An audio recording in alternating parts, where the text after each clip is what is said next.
It's just a moonlight over the city lights.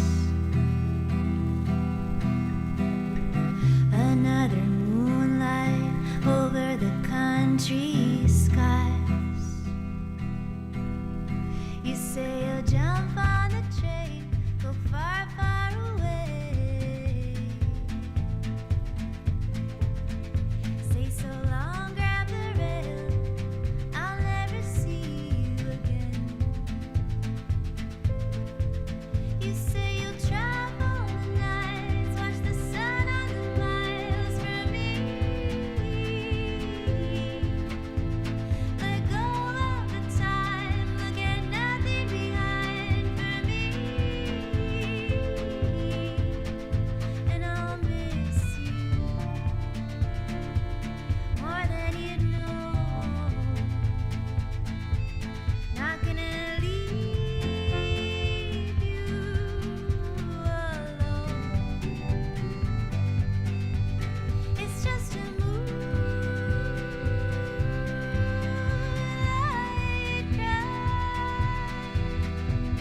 Another moonlight cry.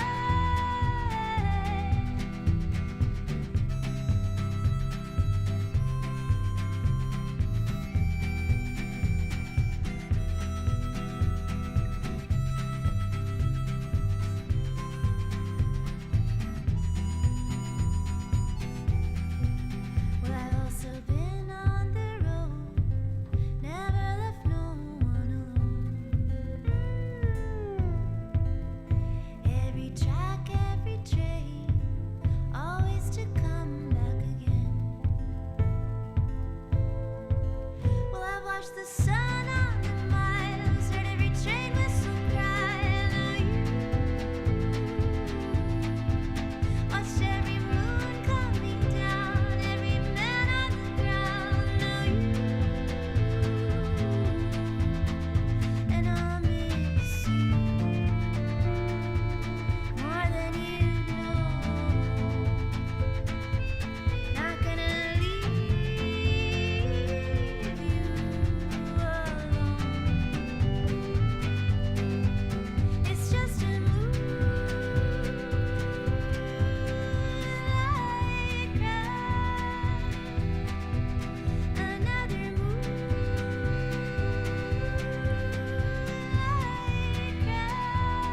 cry. It's just a moonlight cry. Another moonlight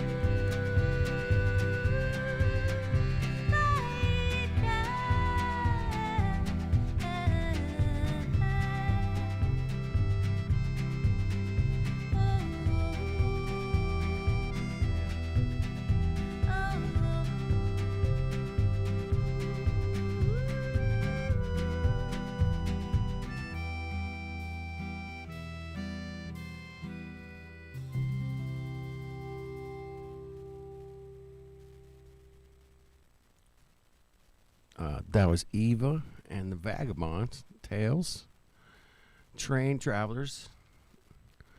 Very cool. It is on the East Coast. Close enough. There you go. All right. I know I just start with a song. That's kind of like professional, semi, right? Kind of semi-pro. Start with a song, right? It's not like this is professional outfit or something, man. It's more, unprofessional, most likely. What's up, CBA? What's up, Sue? Good to see you. All right, let's get into some insane asylums. What is going on with all this insane asylums, bro? Check it out. This is so crazy. Why did insane asylums suddenly explode across the Western world in the mid-1800s? Between 1845 and 1890, massive psychiatric institutions rose in nearly every major city. Enormous stone complexes built with impossible speed and filled almost immediately. Patient records are thin, testimonies vanished, stories dismissed as madness before they were heard. The official explanation is humanitarian reform, the rise of moral treatment, industrialization causing mental strain. But there's another possibility, one never taught, a recent global catastrophe, a lost world quietly erased and rebranded as myth. If such an event occurred, there would have been survivors, people whose memories didn't match the new official story. So the question is this: were the asylums really built to heal, or to disappear those who remembered what came before? In 1800, there were perhaps a dozen dedicated psychiatric institutions in all of North America. By 1880, there were over 300. Hi, Mom. If it wasn't for you and your study habits. Sorry, man. I'm also a cheap bastard. Fucking cheap ass bastard, bro. That guy that has that channel, man, he makes to make 12,000th of a penny with his stupid fucking commercials. Number jumped from around 20 to over 120 in the same period. France, Germany, Russia, the pattern repeats with unsettling precision. Italy, Spain, the Austro-Hungarian territories, all experiencing the same explosive growth in psychiatric infrastructure within the same compressed time frame. This raises a simple but critical question. Where did all these patients come from? The standard answer points to urbanization, poverty, the pressures of modern life. Industrial capitalism driving people mad. The dissolution of traditional community structures leaving vulnerable people without support. But here's where it gets strange. The asylum boom doesn't correlate neatly with industrialization. It happens earlier in some places, later in others. Rural areas with minimal industrial development built asylums just as large as those in Manchester or New York. Where is it? Small towns, places with populations of 15,000 or 20,000, constructed institutions designed to hold 2,000 patients. Communities with no factories, no urban density, no apparent source for mass mental illness. 2,000 patients from towns of 20,000. The math breaks, unless something else was happening. Unless the patients were coming from somewhere, or somewhen, that the official record refuses to acknowledge. Now consider this parallel timeline that official history treats as unrelated, coincidental, or, most often, non-existent. Between approximately 1750 and 1850, something happened to cities across the globe, something that left buildings half buried. Ground floors became... Oh, it's not a globe. Mongo. Get that right, Sonny. across the globe, something that left buildings half buried. Ground floors became basements, street levels rose, windows that once opened to streets now opened to soil and stone. Doorways designed for human passage now opened onto compressed earth and debris. We call it the mud flood. St. Petersburg, Paris, London, Boston, San Francisco, Melbourne, Buenos Aires, Edinburgh, Prague, Istanbul, cities that had no cultural contact, no shared engineering tradition, no coordinated urban planning, all showing the same architectural evidence of rapid burial, all displaying the same impossible uniformity of disruption. Buildings with ornate first-floor windows now underground, basement levels that were clearly designed as ground floors with ceiling heights and decorative elements that make no sense for cellars, doors that open to dirt, entire neighborhoods sitting 3 to 15 feet lower than the surrounding streets, and always the same absence of documentation explaining how or why this happened. Yeah, they kind of leave that out. Right on, raise it, brother. It's a home team, man, with the dude. Yeah, what was up, man? All this shit's buried everywhere. Something happened, man. So that's the point of this video, is that the insane asylums were for the people like you and me. Like, we're questioning some shit. Going, hey, man, what's up, man? We survived this thing, man. No, your story ain't fucking adding up, bro. Gotta put you in the insane asylum. As soon as you say that, yeah, you're going down, man. Always the same absence of documentation explaining how or why this happened. Roughly 1800 to 1860, the same window when asylum construction exploded. So let me pose a question that sounds absurd until you sit with it. It sounds absurd. Sounds absurd. No, I've been sitting with this one for a while, man. I've been hip to the insane asylums for a minute, but yeah, I'm gonna sneeze. Too many. Damn it. All right. Yeah, liquefaction, something. Yeah, it was some kind of a mud flood, whatever. Yeah. OC, baby. We're up in the OC. But yeah, there's something happened. But his explanation was something I thought about years ago. Fucking years ago, man. Construction exploded. So let me pose a question that sounds absurd until you sit with it. What do you do with the witnesses? If a civilization-altering event occurred, if cities were buried, if populations were displaced, if the physical landscape was fundamentally altered, there would be survivors. There would be people who remembered, people who could testify to what the world looked like before. Here's the funny thing about it, is that the buildings were already there, man. They didn't build these buildings to put the insane people in. The buildings were already there. They're like, we just gonna turn this freaking palace into an insane asylum. Oh, okay. You know, we built it in 1 year, and we don't know who built it, but yeah, we just cranked them out. 300 of them. No problem. We just crank them out.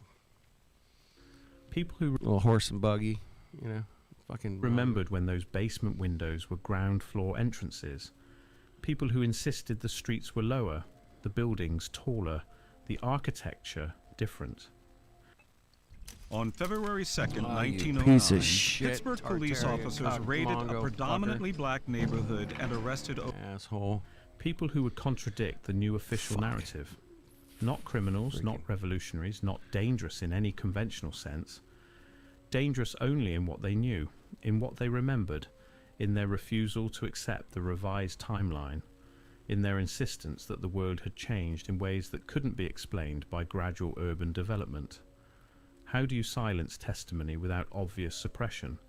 How do you recast massive historical disruption as myth, as delusion, as the ravings of disturbed minds? How do you make reality itself a symptom of madness? You build asylums.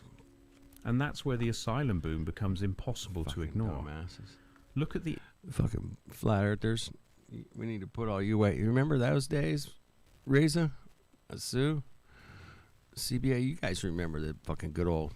They want us to drink bleach and die and fucking... It was like, what? Yeah, 2030, man. I think it's going to happen 2029? 2028. 2028, man, probably, is my guess. Somewhere in there.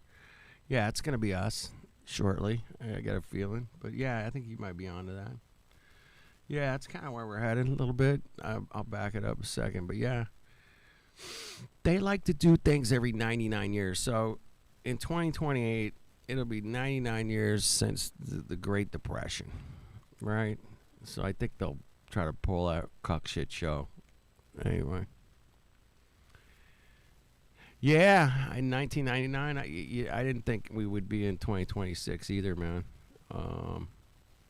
But yeah, here we are. Fuck, man. Here we are. Damn. So, we'll see, man. But yeah, they might want to. They got to do a reset. It's going to be different than a flood. It's going to be like the internet goes down for a month or two or something. Yeah, they're going to do something crazy, man. How do you make reality itself a symptom of madness? You build asylums. And that's where the asylum boom becomes impossible to ignore.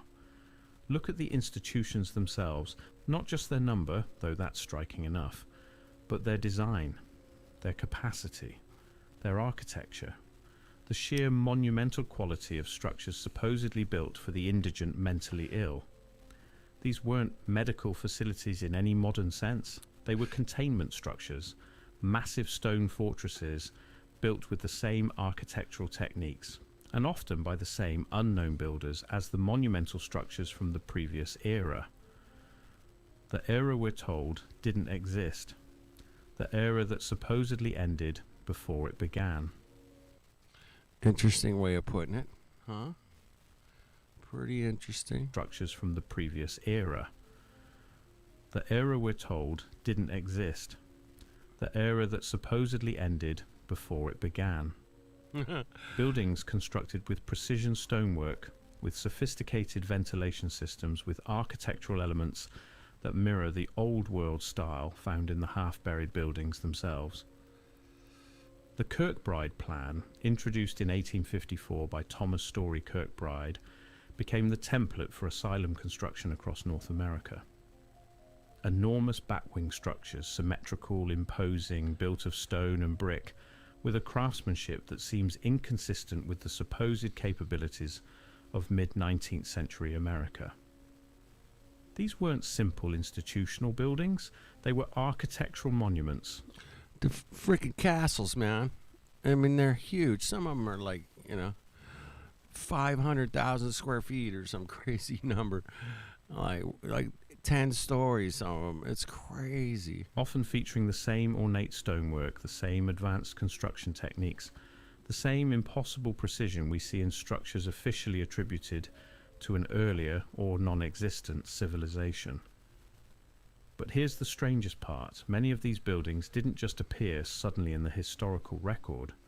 They appeared complete, fully operational. Yeah, they found them. The founders found them. It was founded in 1859. Yeah, founded. Yeah, you read a lot about that when you go back and look at the descriptions of who built the building or when it was built or whatever. You'll see the word founded a lot. Interesting. Could be Freemasons. Free masonry. Here we go. Let's do it. With patient populations that materialized almost immediately. No construction photographs, no building progress reports, just sudden existence, as if they'd been there all along, simply repurposed from some previous function. Where did those patients come from? The records are vague.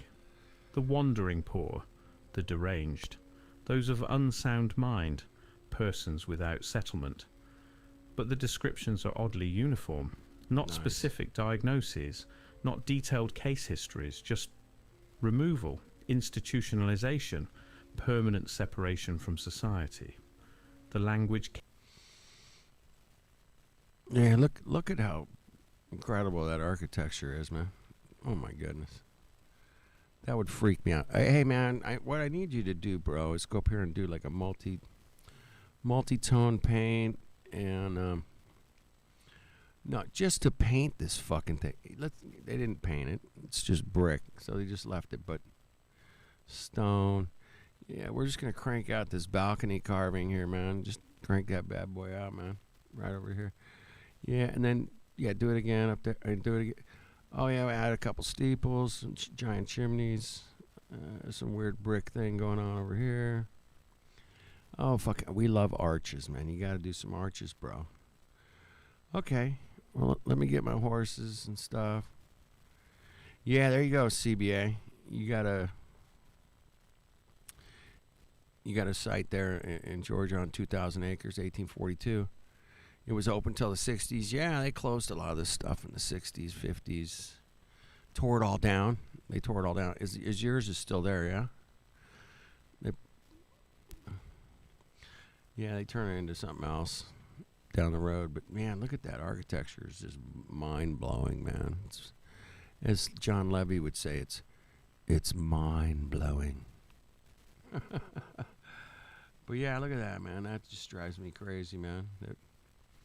They would even think about tearing something like that down.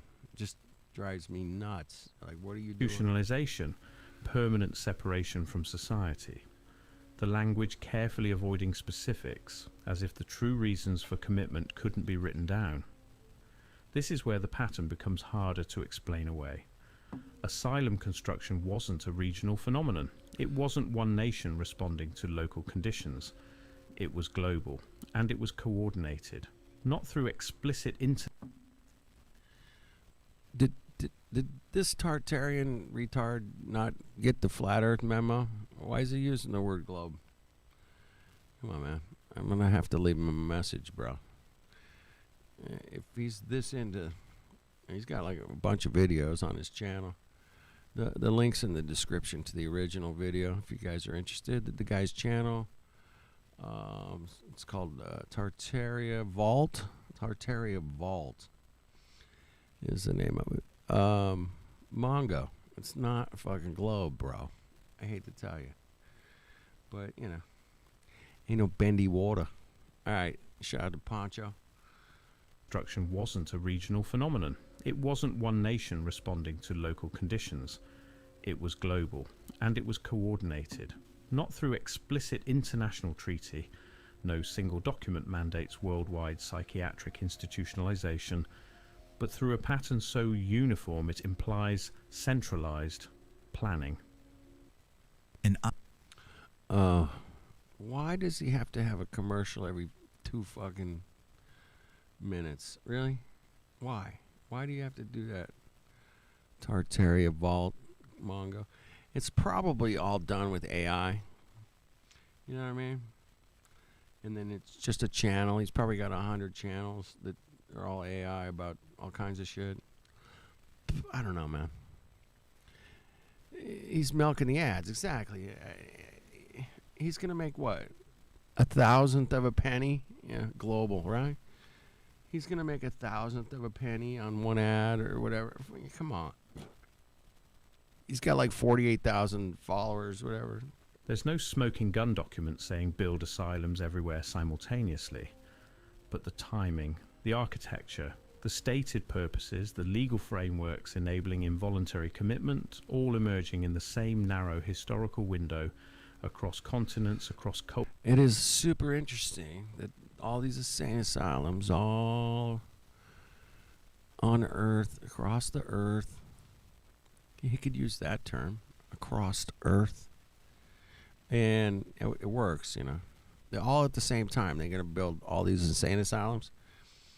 They got a bunch of stories like this, man. I mean, it's just, we've been given a big pile of good luck figuring it all out because they just lied about everything. All emerging in the same narrow historical window across continent. Oh, yeah. That's the same thing that happened with space, too. All in a narrow window. Everybody's on board, man. Let's go to space. Let's do that. Let's go. Commitment, all emerging in the same narrow historical window across continents, across cultures that supposedly had minimal contact. The same Kirkbride-style layouts appearing in Russia and Argentina. The same commitment criteria emerging in Britain and Australia. The same expansion of diagnostic categories happening. Wait, some of those girls look like dudes, man. Wait. Oh, my God. They're all dudes. Those are all dudes, man. Right? Am I right? Am I fucked up here, man? Dude. Questionable. Definitely dude. Center dude. Dude. This dude right here. The ones on the right are dudes. What the dude is going on, man? What the dude? Anyway, they do look like dudes. Shout out to Poncho Pete. Doing his work, man. Whatever he's doing. I miss you, brother. But, man, you've gone off the... He's gone down like a 4-year, 5-year rabbit hole, man. It's crazy, man. He was the funnest flat earther ever, right? He was so fun, man. His laugh was contagious. Just his wit was unmatched. His humor was just... He still is very funny. But he's on a subject that, you know, most people will be like, yeah, whatever. Give me 5 minutes. Okay, yeah, that's good. Okay, I'm moving on. You know, he's gone off the deep end there, just a touch. Love you, though, Ponch. emerging in Britain and Australia, the same expansion of diagnostic categories happening simultaneously in societies with radically different medical traditions. Britain passes the Lunacy Act in 1845, mandating asylum. Did you guys know about the Lunacy Act, 1845? Did you guys know? I didn't know. Let's check it out. Britain passes the Lunacy Act in 1845, mandating asylum construction in every county. France enacts similar legislation the same year.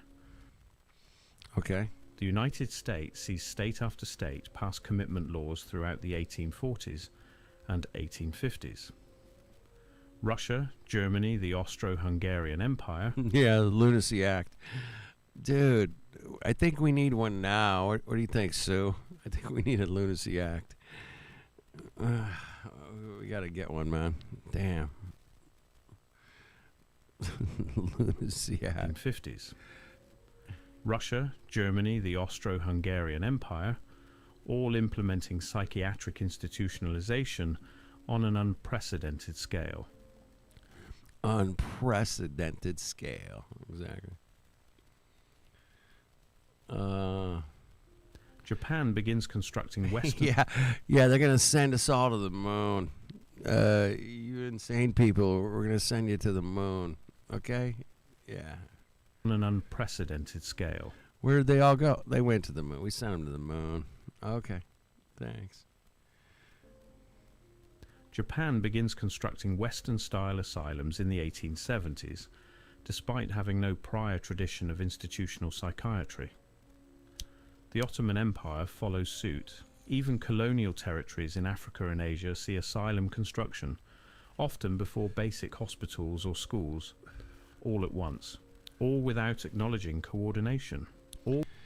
Yeah, that's a big, like, what the heck? That's why I put WTF in the title. I'm like, what the is really going on with this? All over, everywhere, Japan and Europe, America, insane asylums. Let's crank them out, man. We got to get busy, people. We got a bunch of crazy people out here, man. We got to put them away, man. We got to put these people in here. We got to lock them up. And, yep, insane asylums. Damn, it's just, like you said, Sue, it's just mind-boggling. The amount of insane asylums, man. In Africa and Asia see asylum construction, often before basic hospitals or schools, all at once, all without acknowledging coordination, all while pretending this was spontaneous humanitarian reform happening independently across dozens of nations, all using remarkably similar architectural plans, similar legal language, similar justifications for involuntary detention. The official history treats this as convergent evolution, similar problems producing similar solutions. Progressive reform spreading naturally through cultural exchange, medical knowledge diffusing through professional journals and international conferences. But convergent evolution doesn't produce identical architecture. It doesn't produce identical legal language. It doesn't produce simultaneous construction timelines in regions with drastically different governmental structures, economic conditions, and cultural values. It makes a good point there. I got to give him that, man. That was a pretty good point. Yeah, the impossibility of the architecture, exactly. There's so many of them, and then, like I said, they repurposed a lot of the buildings, like whatever after the reset, and like, oh shit, we got a bunch of people here that are like, no, fuck, there was a reset, and people are like in charge are like, no, we built that shit last year. We built that. Yeah, we built that yesterday. We built that. Yeah, we cranked that out. What? No. Well, not only did the people protest against the buildings, like those things were there before, you know. No, we're throwing you in there as an institution, man. That's how cucked these Mongos are, man. They can be brutal. They'll just figure, let's just throw all those people in there. The building they think was built, it wasn't really. It was, 300 years old. No, it was built yesterday. We just cranked the building out in a week. Yeah, good luck. Oh, more cock. I got more cock for you. Shit. Tartaria cock. Has anybody ever said that before? Am I the first one? Vanilla skies. Yeah, it's always vanilla skies in these pictures too. Yeah, never. In rural Pennsylvania and a provincial city in Siberia would build virtually identical psychiatric facilities in the same decade, using the same design principles, serving the same apparent function. Once you see it, you can't unsee it. Yeah, they were, photoshopped, old-fashioned way, cut and paste, whatever. Literally. You could cut and paste negatives together. Yeah, you could do a lot of crazy tricks with, before Photoshop with real, negatives and typical for photography stuff. And yeah, exactly. Now consider what happened to psychiatric diagnosis during this period. Before 1840, insanity was a relatively narrow category. Severe mental disruption, violent behavior, profound cognitive impairment, conditions so obvious and extreme that commitment was rarely controversial. But between 1840 and 1880, the definition exploded. Suddenly, almost anything could qualify as madness requiring institutionalization. Almost anything could deem you insane, and we have to put you away, man. Almost anything, man. Do you think the sun's gonna come up tomorrow? Yeah. Oh, he's crazy, man. How do you know? I don't know. Who gets to decide who's crazy or what, man? It's mind-boggling. It really is. Suddenly, almost anything could qualify as madness requiring institutionalization. The diagnostic criteria expanded to encompass behaviors and beliefs that would have been considered eccentric or unusual in prior decades, but not necessarily pathological. Religious enthusiasm, political radicalism, unconventional behavior. Moral insanity, a diagnosis so vague it could apply to anyone who defied social norms. Nostalgia, literally homesickness, became a committable condition. There's your vanilla sky. Yeah, I mean, so many of those pictures have that. You don't see like puffy white clouds. It was a beautiful spring day. It's fall, something. Yeah, I mean, you just never see that in these pictures for whatever reason. I would love to get a hold of some of these negatives, man, and see if I could pull something out of there. Drapetomania, the supposed mental illness that caused enslaved people to flee, was seriously proposed as a psychiatric disorder. Monomania, obsessive focus on a single topic. Oh, shit. I'm guilty. Fuck. I'm sorry. Damn. Single focus on a topic. I mean, now that's considered attention deficit disorder if you focus on one thing too long, or is it you can't focus on one thing too long? I mean, which one is it? Is that ADD, or is it I can focus on a single project for months and years, literally, but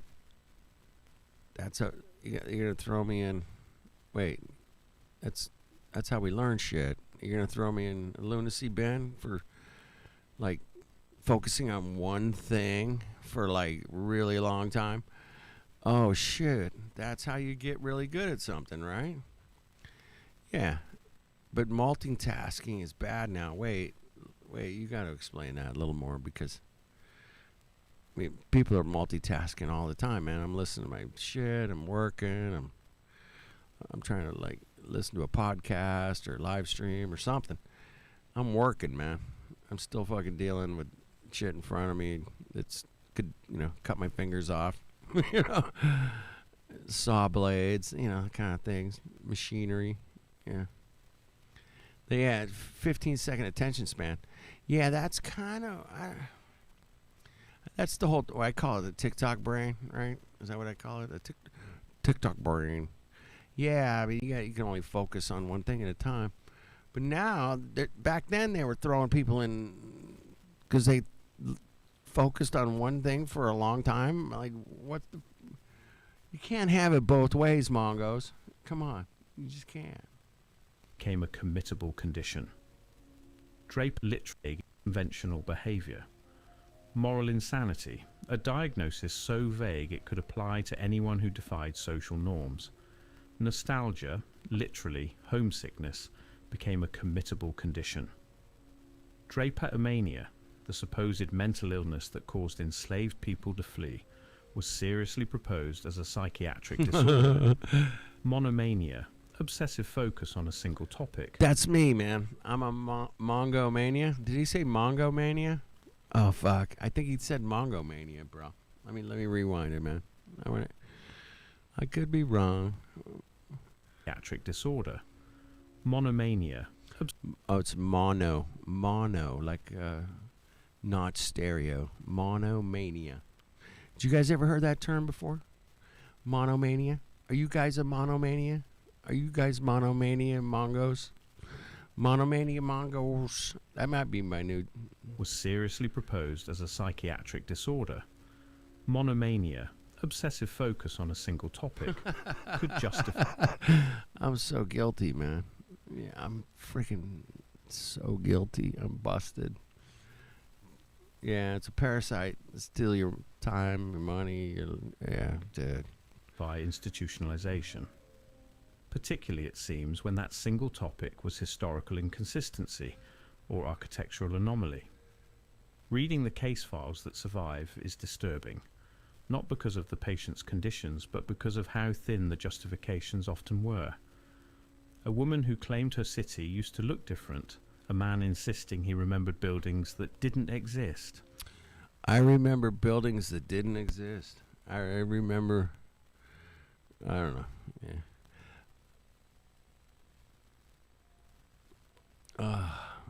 My better half on TikTok. TikTok shop. TikTok shop. He used to look different. Is that a thing, man? TikTok shop? Fuck, I don't know. I'm not on TikTok. I have no idea. But you guys are hip. Oh, shit. Justifications often were. A woman who claimed her city used to look different, a man insisting the city used to look different? he remembered buildings that didn't exist. People describing a different timeline, a different architectural landscape, a different history. Individuals who couldn't reconcile the buried first floors with the official explanations. People asking questions about why the streets had risen, why so many structures showed evidence of... Yeah, here we are in 2026, man. We're still asking these questions. Why do you put the windows down there by the snow and the rain and in the mud? And that makes no sense, bro. I mean, it makes no sense. I've seen enough houses and buildings. You don't put windows down there where it's going to be soaking wet in the winter, snow and all that. Yeah, you just don't do that. Asking questions about why the streets had risen, why so many structures showed evidence of burial, why the historical record seemed discontinuous. At Les Schwab, the best. I gotta make more money, man. Here, shit. I'm sorry. I'll make you guys sit through it. You guys gotta get some better tires. Those are some killer tires, bro, man. You gotta get these tires, man. They're really cool. You can go to Schwab, man. Schwab will take care of it. Schwab. Take care of you, bro. He's gonna hook you up with some sweet tires, man. Sweet.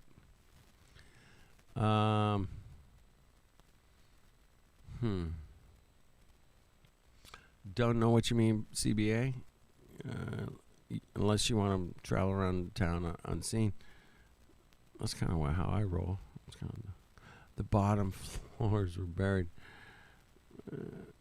Yeah. Yep. Still used. It just didn't seem right with me, especially in snowy places where you get like 3, 4, 5 feet of snow every year or whatever. It makes no sense, man. Why would you put windows down there? I mean, The tunnel systems, yeah, that's a whole nother. I'll get into that. Right now we're on the Insane Asylums, but yeah, we got to get into the tunnels. Oh, yeah. That's a whole thing, man. Concluded, suffering from false memories, detached from reality, exhibiting confabulation. You guys are detached from reality, bro. We're going to put you away. Sorry. Experiencing temporal disorientation. These became standardized diagnoses, appearing with suspicious frequency in asylum records from the 1840s through 1870s. But what if their reality was simply different from the newly constructed official narrative? This is where the evidence becomes absence, where the pattern reveals itself through what's missing. Try to find detailed personal accounts from asylum patients in the 1850s through 1870s. Yeah, Try good luck to with that. find their testimony, their version of events, their descriptions of the world they remembered, their explanations for why they believed what they believed in their own words, unfiltered by institutional interpretation. The records are sparse, heavily filtered through institutional authorities, and where they do exist, they're dismissed as the products of disordered minds. Patient testimony was transcribed by asylum staff, interpreted through the lens of psychiatric diagnosis, and preserved only when it confirmed the institution's assessment of madness. Direct patient writings were often destroyed as therapeutically counterproductive. But dismissal isn't the same as evidence of falsehood. The deeper I went into asylum records, the more I noticed systematic gaps. Yeah, I wish this guy would show some of his work, man. I mean, it does just put it together with some weird pictures. Sometimes it doesn't really line up with what he's talking about. I don't know if this guy's AI or what, but it'd be nice if he actually had a little bit more detail to his research. So I'm a little suspicious of it, but I'm pretty sure all these insane asylums were around, that, yeah, it's kind of AI-ish. Yeah, exactly, CBA. But it's done well. It gives you some decent information. It's kind of quick. It's like 22 minutes or whatever. But yeah, I'm feeling the AI vibe on it personally. When he speaks, man, it doesn't. You never hear him take a breath. There's a problem there. Those little things, that if you're reading, you get. Yeah, AI is not 100% yet, but it's close. But man, It yeah, is I'm therapeutically feeling the AI counterproductive. on this. But dismiss. But yeah, if you had a little bit more information, some details, some documents. Yeah, this is what I was going through. I'm checking this out. Yeah, it's John Levy sounds AI too. Well, Levy's not AI, man. There's no fucking way, bro. I know people that have met him in person, so there's that. But yeah, this is definitely AI. The photos are cool. Yeah, all right, I'm down with that. But yeah, but the Insane Asylum thing has always been like a little thorn in my little side. I don't know about, maybe you guys feel the same way, man, but I was like, I like Levy too. He makes you think about some stuff and go, hey man, what's up with this and what's up with that, and that's always good. But this guy's, he's bringing some information, this little whatever this fucking channel is. He's got 48,000 subscribers, whatever, man. He's got 47 ads per video. I mean, if I was some, high schooler that knew how to do AI and, oh shit, what the hell's this Tartaria thing? Well, I could put together a bunch of videos, and a lot of his videos are similar, so it just gives me the, like, I'm out here just to make money kind of vibe. He's not really, he is giving some good information. We learned a couple of interesting terms this evening. I thought that was pretty funny. But yeah, we'll just keep going. figure out where we're at here in a few minutes. I don't know, man, but it's interesting. I appreciate you guys hanging out for a minute, man. I mean, I'm trying to keep the train going, man. here. Writings were often destroyed as therapeutically counterproductive. But dismissal isn't the same as evidence of falsehood. The deeper I went into asylum records, the more I noticed systematic gaps. Patient admissions with no accompanying documentation of their previous lives. People institutionalized with no clear family connections, no established residence, no paper trail suggesting they existed before the moment they entered the asylum. Names without histories, identities without... Yeah, like that. Yeah, I mean, we know the records got buried. You know, we know that, man. That's what those Mongos do. But yeah, I just like to see them do a little better job with providing some additional information. Like, look, this is where I got it. I think that guy, that lunch break guy, Kenny, my lunch break, I got old with his music and in the background and the whole thing. It got a little, it's just a little weird, but he does bring, like, here's a document. This is the guy they say built this place. And you can go check it out, man. That's kind of what I was hoping with this guy, man. We get a little more, but good information. All right. I appreciate you guys hanging out, man. They entered the asylum.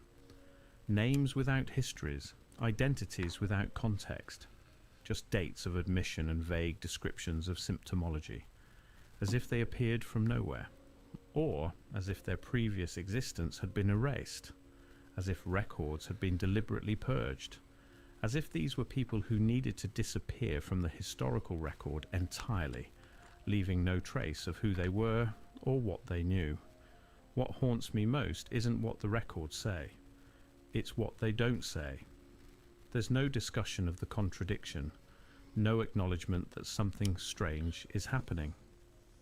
The 19th century medical establishment treats the sudden explosion of mental illness as natural, expected, unremarkable.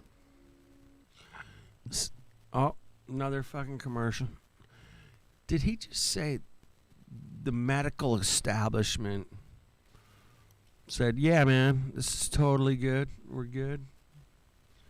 We're good, bro. We're good. Are you researching dental implants? I'm There's a gonna lot get of dental offices. Dental implant. Get my dental implant, bro. I lost a tooth, man. I gotta get my shit fixed. So yeah, I'm gonna back that up, man. I gotta hear that again. Hold on. Shit. Question why psychiatric treats the sudden explosion of mental illness as natural. The medical something strange establishment is happening. The 19th century medical establishment treats the sudden explosion of mental illness as natural, expected, unremarkable. No medical journals question. I'd love to know what they thought about expected. Yeah, I expect it. People are gonna go crazy, like they did with fucking 2020. What? You're shutting down the entire world. Oh, how crazy! You're gonna have everybody wear. Okay, you're gonna wear a little thing on your face. Okay, yeah, now you're good. Yeah. Was that insane or what, man? 2020 was insane, bro. Yeah. Yeah, they didn't have any fentanyl back then. Yeah, they didn't, bro. But maybe they did have something close. I don't know, man. They might have. Who knows? But they ain't putting all these fentanyl mongos in institutions today. They're not doing it. But the medical establishment at the time, what, 1850, 1870? Yeah. They're still trying to, who knows, man. They're at wicked times. Wicked times. Expected, unremarkable. Yeah, they just walk the streets and zombies, bro. I've seen them. Dude, I drove by a corner couple years ago. It was like this chick's just laying there naked on the bench, all hunched over. Yeah. I've seen the zombies. Damn, they're out there, hunched over and staring at the ground and talking to themselves. Is that a zombie? I can deal with that kind of zombie because I just avoid them. I'm like, all right, shit, we gotta get the fuck out of here. Let's go. All right, simple. No medical journals question. Not like the fucking crazy zombies in the movies. Yeah, it's a different zombie. Yeah, 2020 was just insane, man. You look back on it. I went through a couple reviews. I went back and reviewed some stuff recently, and I was like, "Oh my goodness, that." None of us will never forget that. But as soon as we remember that, and we might get thrown into one of these insane asylums that they're going to build in 27 hours. They're going to 3D print the building in 27 hours. Yeah, they'll just knock it out. Yeah, okay. Medical establishment treats the sudden explosion of mental illness as natural, expected, unremarkable. No medical journals question why psychiatric pathology appears to be increasing exponentially. No public health officials investigate the cause of this apparent epidemic. Thousands of people are... Yeah, Sue, you've seen them in San Francisco. I've seen them here in LA.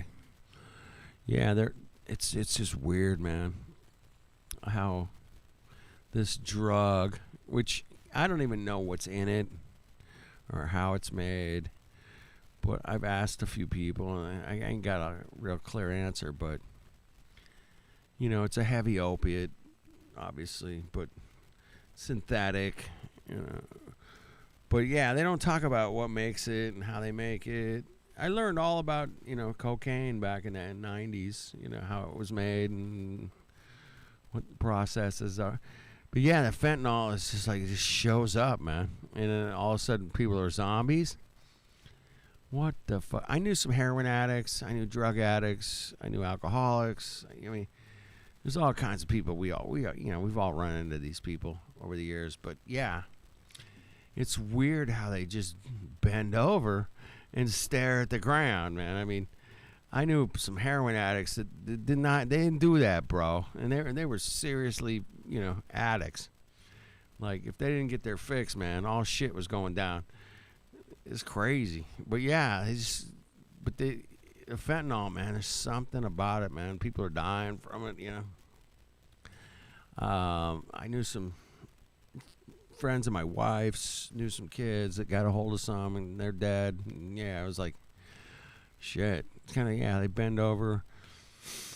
They don't care if their pants are pulled up or down or their shirt, you know, they don't. Nothing matters. You are completely fucking zombie. But like I said, those are the kind of zombies I think I can deal with, man. You're just bent over, staring at the ground. I'm good, man. I'll just keep moving. But yeah, what a world, man, huh? What a world. What a world. What a world we live in, people, man. Look at this. You know. It looks like an old folks' home, whatever you want to. I mean, maybe that's not the right term that they used to. It's not politically correct to call it the old folks' home. But the girl is sitting on the floor, man, don't look that old. So I'm not. Is she the nurse? Is she one? I don't know. Maybe. But the old guy and the old lady. You got this crooked picture up here.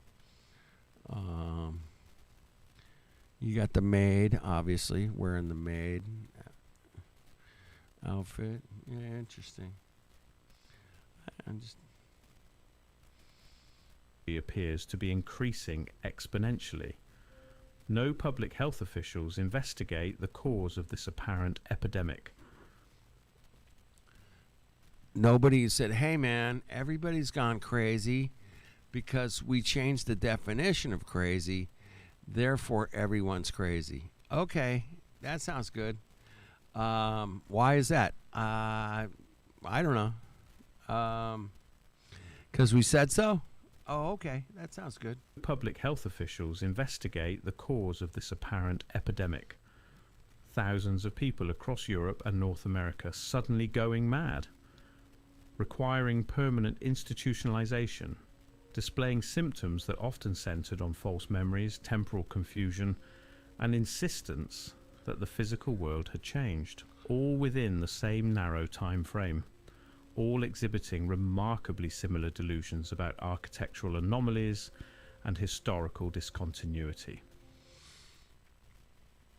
In this picture, most of these ladies look, relatively young. Relatively. And the response? Not investigation. Not curiosity about why this particular cluster of symptoms appeared simultaneously across vast geographic distances. Not epidemiological study of what might cause such a specific and widespread pattern of mental disruption. No, we'll just skip over that, Mongoose. Might cause such a specific and widespread pattern of mental disruption. Just commitment, containment, silence, immediate institutionalization, permanent separation from society, and a remarkable lack of medical curiosity about the phenomenon itself. The asylums filled, and the mud flood became myth. The witnesses became patients, the testimony became symptom, and the questions became evidence of madness. What if you could, clean your retainer, bro? I mean, people gotta do it. You got a retainer, clean that shit. You tried the brushes and everything. It doesn't work. I got the answer here, bro. I got you covered, man. Check it out.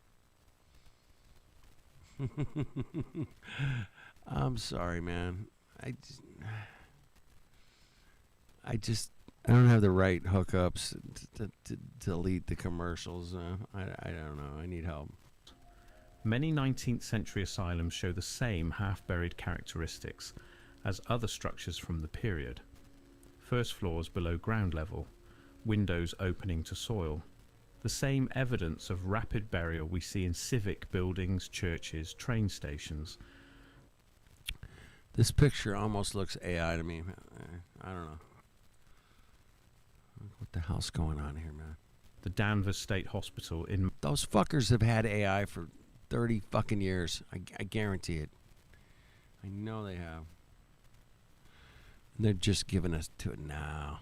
Yeah, I've seen this movie before. Massachusetts, the Trans-Allegheny Lunatic Asylum in West Virginia, the Athens Lunatic Asylum in Ohio. All showing foundations that suggest they either predated the mud flood event or were constructed immediately after, on ground that had recently risen. But unlike those other structures, asylums weren't typically celebrated as architectural achievements. They weren't featured in the same way. They were built, filled, and quietly forgotten. Oh, and then they got rid of most of them. Yeah, thanks, assholes. Incredible architecture. We just get rid of it. Okay, gotta go. They weren't featured in the same way. They were built, filled, and quietly forgotten. No grand opening ceremonies, no architectural journals celebrating their design. Just functional.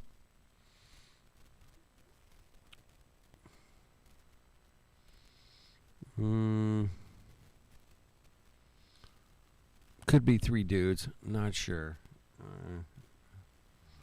Not sure. Definitely not sure. Yeah.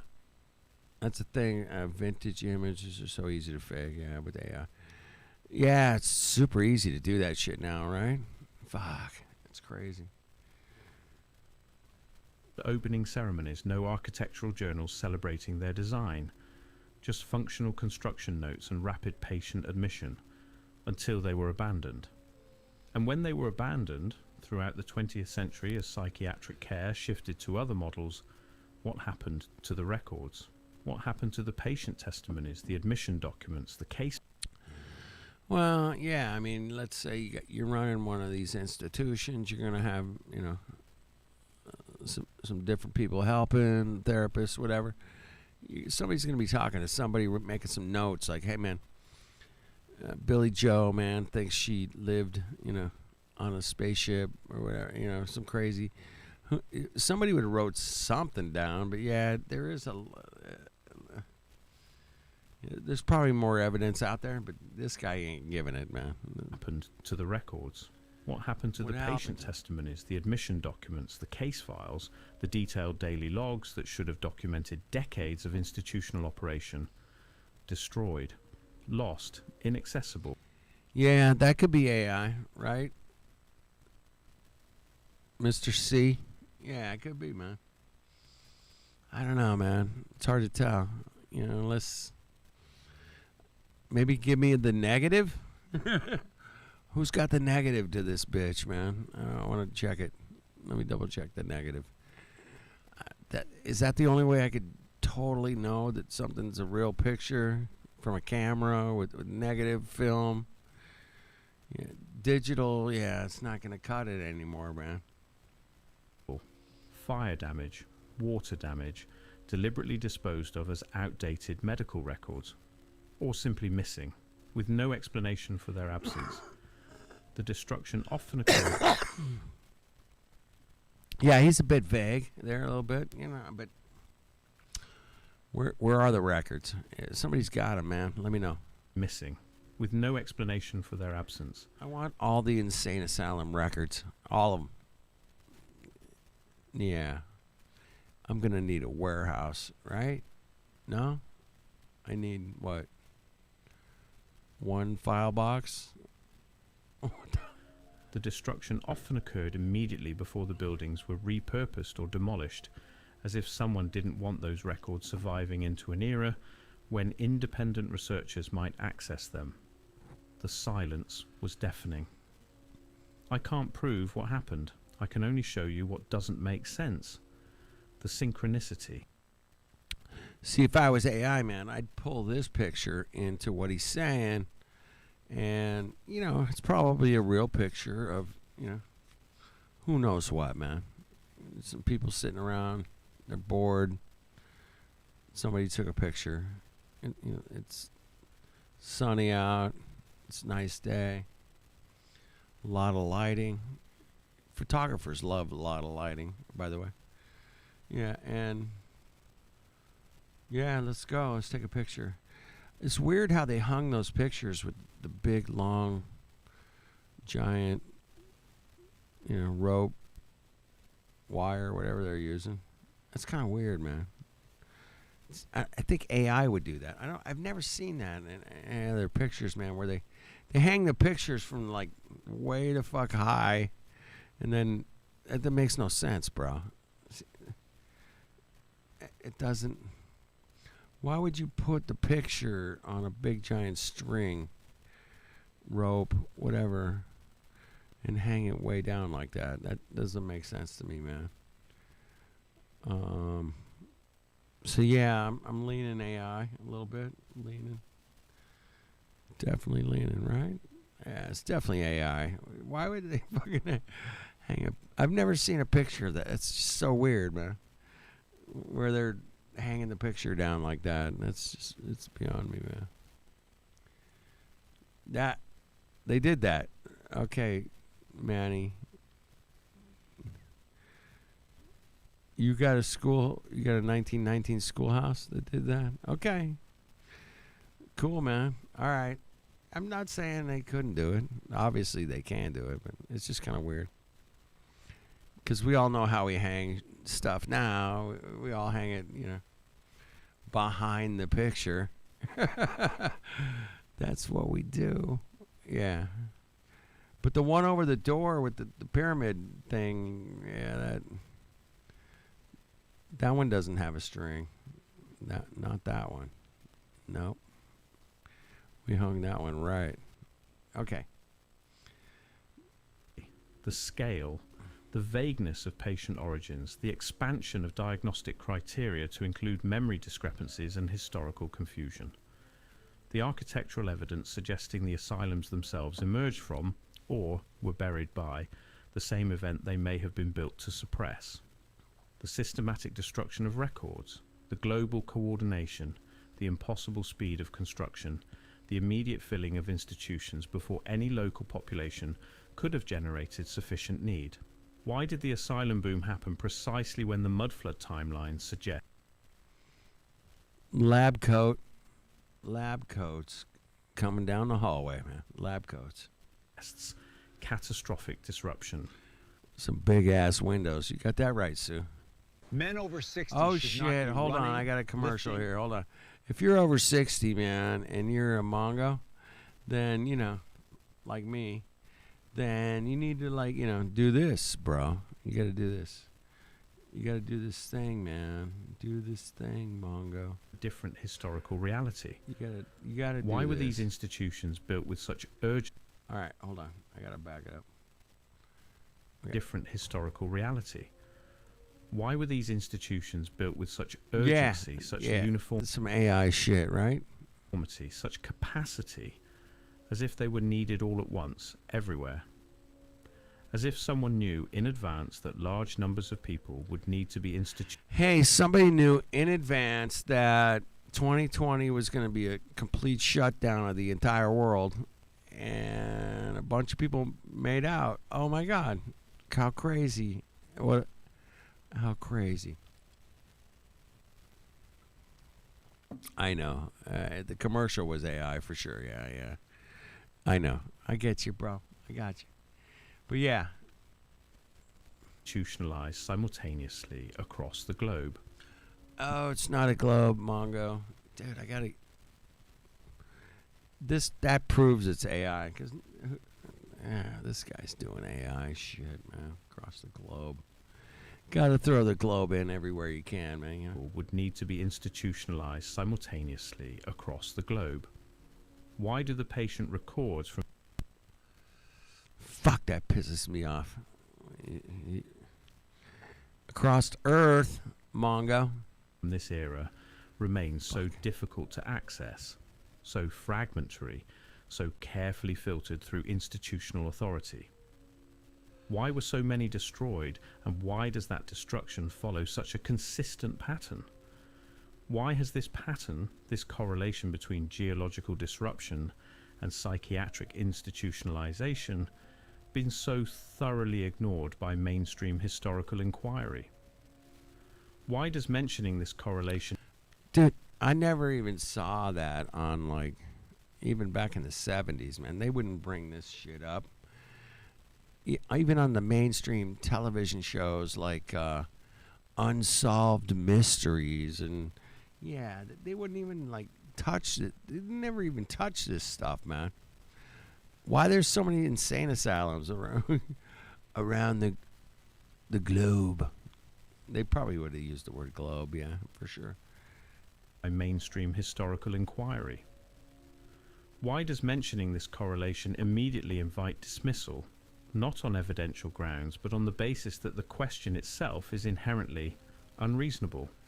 How dare you question the shape of the earth? How dare you? My goodness, you are such a bad person. You're so bad. So bad. You're bad. All right. Yeah. Why not say just across the world? Exactly, Sue. That's what I'm always saying. Why not just across Earth or across the world? Either one, man, works. Not why the asylums were built, not when they were built, not under which legal frameworks, no. How do you erase a civilization? How do you rewrite history on a global scale? How do you silence witnesses without obvious violence? How do you make the truth itself a symptom of madness? The truth itself is a symptom of madness. Oh, we are so screwed, everybody. I'm sorry, Manny, Sue, Mr. C. Oh, we're screwed. Fuck. We're so screwed. CBA's out there. Yeah, we're toast. I'll play that again, man. Hold on. Fuck. Legal frameworks, no. How do you erase a civilization? How do you rewrite history on a global scale? How do you silence witnesses without obvious violence? How do you make the truth itself a symptom of madness? All right, the maid is definitely a dude, man. I mean, come on, give. If that ain't a dude, I'm done, man. I'll shut my channel down. I promise you. All right? It's a dude in the maid's outfit, right? Tell me I'm wrong. Tell me I'm wrong, dude. All right? Yeah, he can't stop saying globe or global. Across the globe. All right, tell me I'm crazy, man. That looks like a dude in the maid's outfit. His legs are a little weird. What's going on there? Yeah, they like to. Yeah, the Freemasons. They like love to do that. But that's definitely a dude, man. Come on. The maid was Dr. Rachel Levine. Yeah, it looks like a dude. Come on. Just saying, I'm not gonna go poncho on your guys' ass, I promise. But that's a dude. Yeah. I'll back it up. Hold on. Shit. Thank you. Obvious violence. How do you make the truth itself a symptom of madness? You declare them mad. You institutionalize the memory itself. You build the asylums. And the evidence suggests something much larger than mental health reform. Something that required the simultaneous construction of containment infrastructure across the globe. Something that Across the globe. Simultaneous construction of containment infrastructure across the globe. Something that needed the testimony suppressed, the witnesses removed, the alternative narrative pathologized. Something that couldn't be accomplished through obvious censorship or violence, but required the authority of medical science to legitimize the erasure. The official history... Oh, man. Don't get me started. He's going to get me started. The authority of medical science to legitimize the erasure. The official history says humanity... Yeah, I remember Biden's health director. Yeah, that was a dude. Yeah, that crazy old hack, Mongo, cock. Yeah, that was crazy. That was like a health director, and she looked like, dude, where's the health, man? No health from you. The worst health director ever. I mean, that was oh man. I wish I could pull up a picture of that, Mongo. Yeah, that was crazy. You're right. Yeah. Just do what you're supposed to do. Yeah. Okay. All right. Let me get through this last little bit here, man. Let me get through. To legitimize the erasure. The official history says humanitarian progress, medical advancement, the evolution of psychiatric care, the enlightened response to mental illness, the triumph of reason over superstition. But the architectural evidence, the timeline, the systematic gaps in the historical record, they whisper. Look at that fucking palace, man. What the... Okay. Got the ivy growing on it. I love the ivy growing on the building. It's a pain in the ass to maintain, believe me. I know. I have some of that shit in my house. Yeah. You gotta fucking trim that shit. This stuff doesn't look like it's been trimmed in a minute, man. It's really uneven. It's kind of... It's been a minute. Hey, this is where we're going to send you to, misremember. I misremember what you think has happened. I don't know, man. But there's like hundreds of these places. Just in America, there's 300 of them. But 300 mental institutions. I mean, back then. 1850 to 70. 300. What? 300 of them, Mongos. Okay. Let's go. Let's go, Mongos. Check it out. Or don't check it out. Appreciate you guys. Evidence, the timeline, the systematic gaps in the historical record. They whisper something else. They whisper a truth that had to be buried as thoroughly as the first floors of those half-submerged buildings. They whisper, these were the witnesses. And we built fortresses to hold them. We diagnosed their memories. We institutionalized their reality. We made truth itself a treatable condition. Yeah, that's definitely AI, man. 100%. 100%. This guy's making his videos using AI, man. 100%. I can tell because it keeps clipping. But yeah, he's using AI to make his videos, man. For sure, man. Unless I can talk to this dude in person, I don't know, man. It'd be nice to talk to this Mongo. But it's called the Tartaria Vault. The link in the description will give you the link to that video we just watched. But yeah, I think he's doing AI, man. I think he's doing it with AI, man. He's got 66,000 followers. But yeah, he's trying to make, $27 a month with his ads. I don't know, man. I mean, how much do you make? You got 66,000 followers. And you want to make some money on YouTube, using the monetize your channel. And he's got,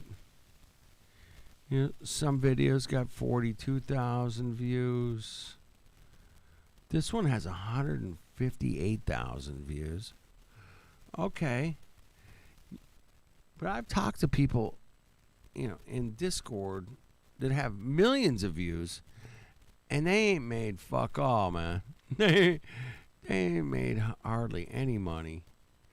But this guy's trying to make, $27 a month. I don't know what he makes, This one's got 238,000 views. 30,000.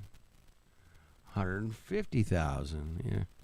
Yeah, I mean, we've all seen these kind of like giants. Yeah, you guys remember the giants? Yeah. Airships. Yeah.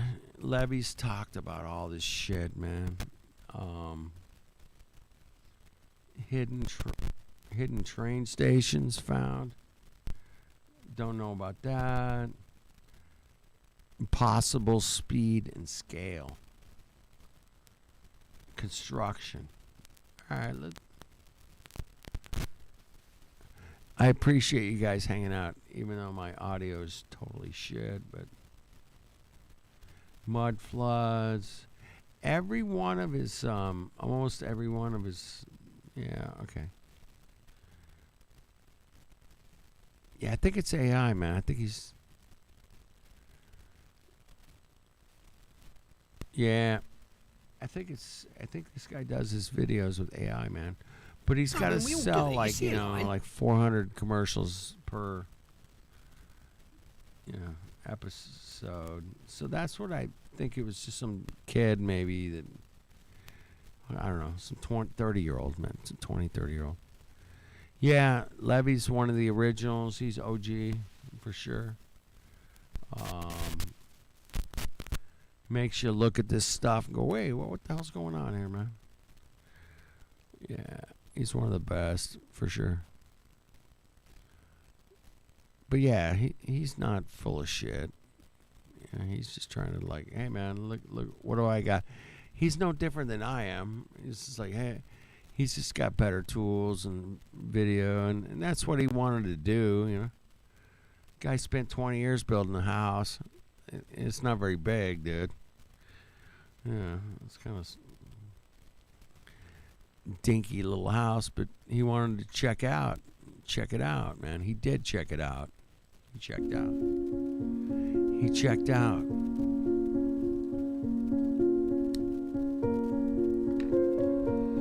But he also checked in.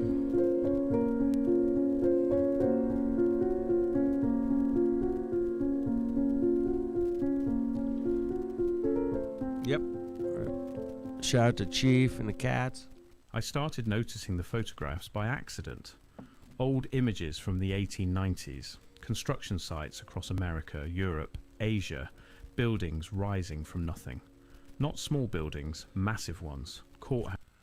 We call those palaces, if anybody was wondering. Or you could, that's a fucking palace, man. Are you kidding me? All right. Houses, libraries, hospitals, opera houses with domed ceilings that stretched 5 stories high, all erected within months. Months? I don't know about months, but years. 1 year, 2 years, even 2 years, kind of crazy. Sometimes weeks, according to the captions beneath them. And I kept asking myself the same question. How? Not why they That looks totally AI to me. I mean, come on. built them. Not who paid for them. But how, physically, mechanically, practically, how did they do this? Because the official story doesn't add up.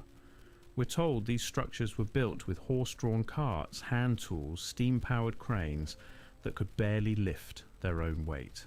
We're Oh my God, he's right. told small crews of workers, many of them unskilled labourers, constructed architectural marvels that rival anything we build today. Well, I've had some questions about what we build today versus, some of this old buildings. And I'm like, yeah, we built some kick-ass shit, dude.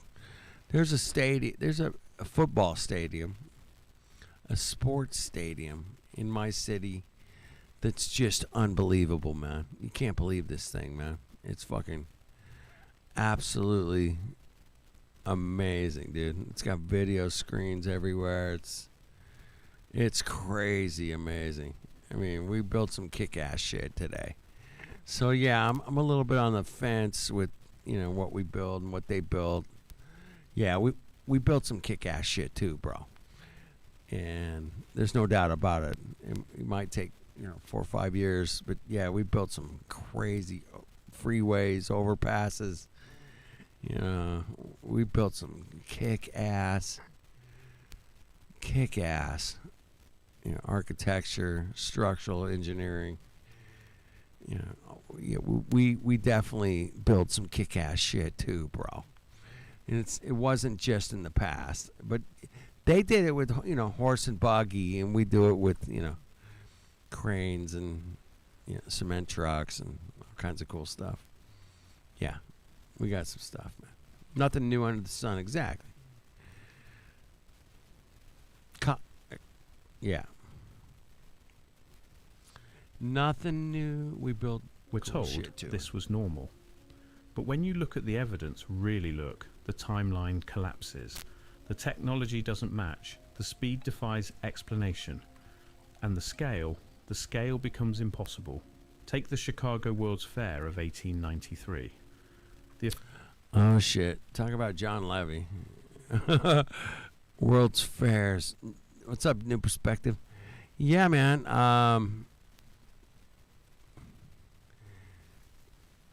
My tea time break. No, this is this guy's channel is named Tartarian Vault, and yeah, I think he's doing it with AI. I really do, man. But I don't know, man. He's got some AI working for him or something. Yeah, the World's Fair is a super rabbit hole, 100%. I mean, it is. It could be one of the dicky fucking rabbit holes of all time, man. It is an absolute. Yeah, you could go look at World's Fairs for years, and then you would be put in the insane asylum because you're focusing too long on one subject, right, Sue? That means you're a moglomaniac, or no, wait, what was the term again? Oh my God. Yeah, somebody who focuses too long on one subject is some kind of maniac. Anyway, oh my God, it's crazy. It's crazy stuff. All right, let's keep going with the video. I apologize, man. Yeah, it's AI. automated Illuminati. I love that. I fucking love that, bro. Yeah, that's hilarious. Yeah. The speed defies explanation. There you go. And the scale becomes impossible. Take the Chicago World's Fair of 1893. The official narrative says it took 2 years to build, 2 years to construct over 200 buildings covering 600 acres. Capitalism was never Oh designed shit! to I help gotta you sell thrive. some. It was Oh my designed God, to you guys keep you selling exhausted. something here? I hate that capitalism creates a hate hierarchy this of worth, capitalism where thing. essential Oh my workers. God, it's so bad. Monumental structures with classical Oh, sorry. facades, That was a commercial. soaring colonnades, intricate plasterwork, all gleaming white. The photos show buildings that look ancient, permanent, as if they'd stood for centuries. Oh, see. They were supposedly temporary. Ask yourself, how do you build 200 buildings in 2 years using only manual labor and primitive machinery? How do you achieve such uniformity, such precision, such architectural sophistication in that? How do you do?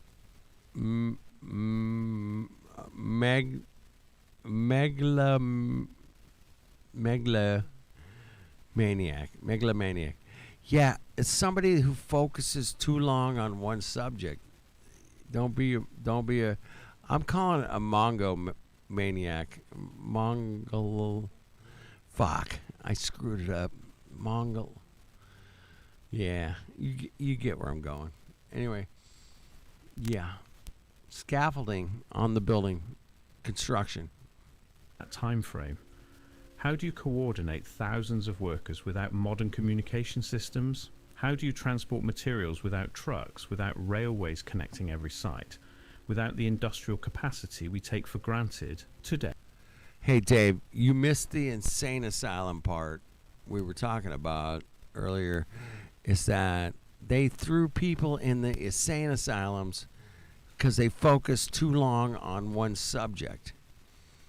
I mean, my goodness. I mean, if you really want to be good at something, you just keep focusing on it until you can't do it. Yeah, the individual with the intense delusion, obsession with power, wealth. That's, yeah, okay, that's a Mongolomaniac, right? This was a different term, Sue. Help me out. It wasn't the megalomaniac. Yeah. But there was another one, man. We just learned about it. Somebody who focuses too long on the subject, they throw them in an insane asylum. Today. That's The deeper I went, the more examples I found. San Francisco's Civic Center, completed in record time after the 1906 earthquake.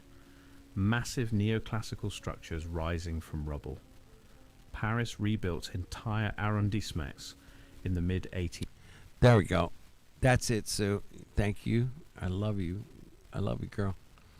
Yeah. It's the monomaniac. Monomaniac.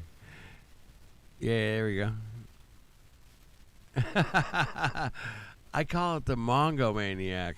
What do you think of that? The Mongomaniac? I like the Mongomaniac, bro. That's hilarious. There's your Vanilla Skies again. The Vanilla Skies. Yeah, you got it.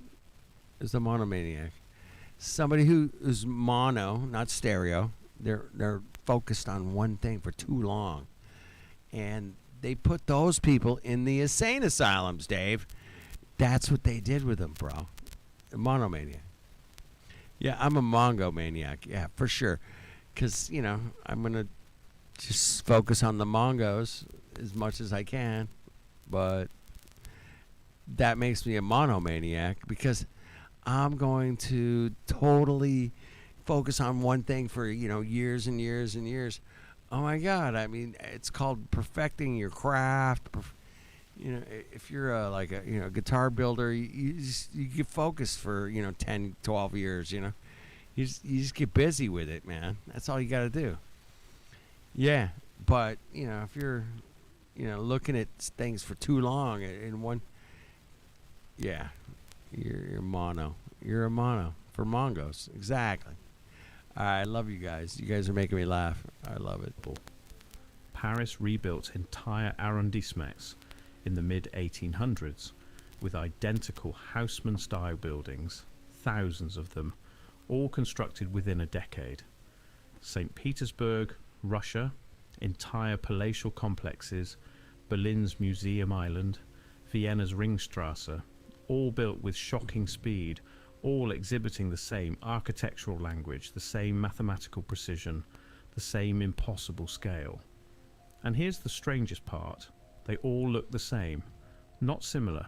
The same proportions, the same symmetry, the same classical vocabulary repeated across continents, as if builders in Chicago were copying blueprints from Vienna, as if architects in Buenos Aires were following the same instruction manual as those in Melbourne. The coordination shouldn't be possible. Not with the communication technology of the era, not with the transportation systems, not with horse and buggy.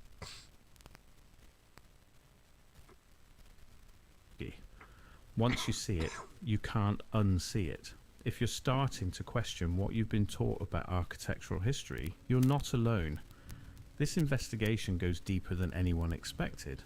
Let me show you what I mean. Look at photographs from the 1880s and 1890s. Construction sites in New York, London, Budapest.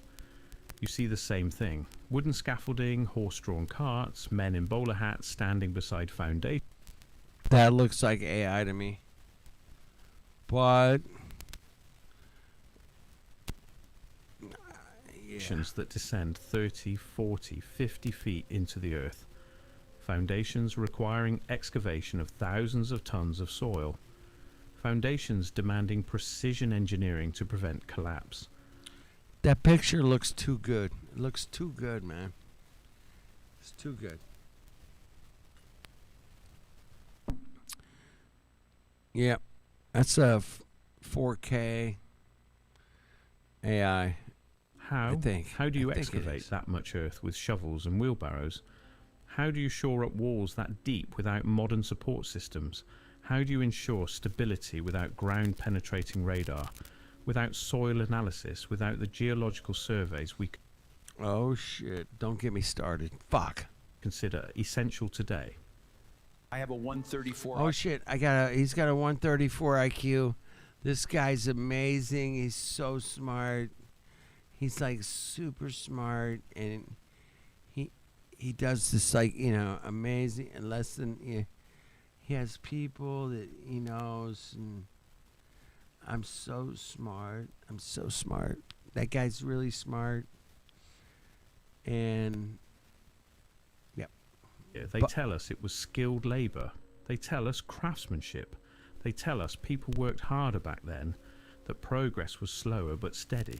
But that oh shit! doesn't explain the evidence. It doesn't explain why My buildings audio's constructed in fucked. months still I'm stand sorry. today, while modern structures require years of planning, environmental studies, safety, You're right, Sue. He's probably AI. It's probably AI commercial, right? Yeah. and today, while modern structures require years of planning, environmental studies, safety regulations, computer modelling, it doesn't explain the stonework. I examined photographs of Capitol buildings, courthouses, train stations from the 1890s, massive granite blocks. Oh, don't get me started on train stations. Oh my goodness. Union Station, New York City, man. Yeah. Courthouses, train stations from the 1890s, Don't massive get me granite blocks started. fitted together with hairline precision, no mortar gaps, no visible seams, stones weighing tons positioned so exactly that you couldn't slide a knife blade between them. Yeah. This is the kind of precision we struggle to achieve even now, with laser-guided equipment and computer-controlled machinery. Yeah, this is definitely AI. This guy's creating his content using AI. I'm pretty sure, man. Right? Come on. They supposedly did it with chisels and manual hoists. Look at the interiors, vaulted ceilings with mathematical perfection. Acoustic properties engineered to distribute sound evenly across amphitheatres, seating thousands. ventilation systems that maintained air circulation without electricity, structural load-bearing calculations that somehow anticipated stress patterns we didn't formally understand until the 20th century. Yeah, he's a little bit in the weeds, a little bit. This raises a simple but critical question. What if they didn't invent this technology? What if they inherited it? If you're finding this investigation compelling, consider subscribing. Consider subscribing. Consider. I only run a bunch of ads occasionally. These mysteries don't fit neatly into... Yeah, Grand Central Station is fucking crazy. It's absolutely insane, man. And that's in New York City, Mongos. Wow. Yeah. They had to take that thing out. They took it out, man. They took it out. To official history, and uncovering them requires looking where conventional narratives refuse to go. The construction timelines don't just strain credibility, they shatter it. Consider the Paris Opera House. Official records claim it took 15 years to build. 15 years of continuous construction, which sounds reasonable until you examine what that entails. A structure covering 3 acres, foundations descending to the water table. Over 2,000 rooms, intricate plasterwork covering every surface, a chandelier weighing 6 tons suspended from a painted ceiling that required scaffolding just to access, marble staircases, hidden passages, underground lakes. 15 years, with hand tools, with horse-drawn carts bringing marble from quarries hundreds of miles. Yeah. Horse-drawn carts. We got this, bro. Let's hump this stuff over here. We're good. Let's go. Away, with workers using ropes and pulleys to position stones weighing thousands of pounds with millimeter precision. Does that timeline make sense to you? Well, of course not, man. That would be crazy. Now multiply that across an entire city, across multiple cities, across continents. The pattern repeats, building after building. Yeah, Philadelphia, City Hall. There you go.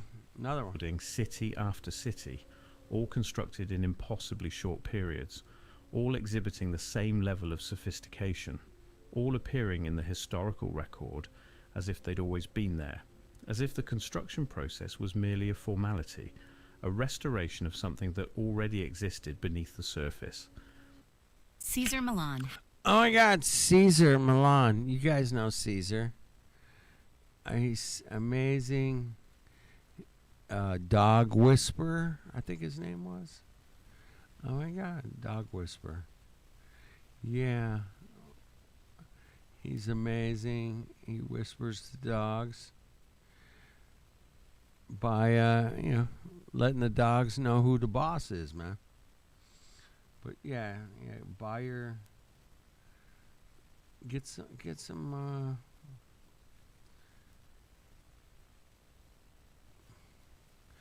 out of all the shows on television, Caesar Milan was one of the most interesting things I saw on television in my lifetime, because dogs are dogs, and I don't know, maybe you had a dog, maybe you didn't. I had a lot of dogs by the time I first saw Caesar Milan talk to dogs. It was like, this guy can fucking handle dogs. I mean, I thought it was pretty truthful what he was doing, because, animals don't, they're not actors. But, yeah, he was able to go and calm the dogs down when they were getting, wild. And they were biting other dogs or, But he was able to go in, and he had to be the alpha dog, right? That was the whole point, is that he was the alpha dog. And he was really good at it. And he could calm down all the other dogs by, being the big dog. and that's, you know, kind of what we're going through here in the reality in our, you know,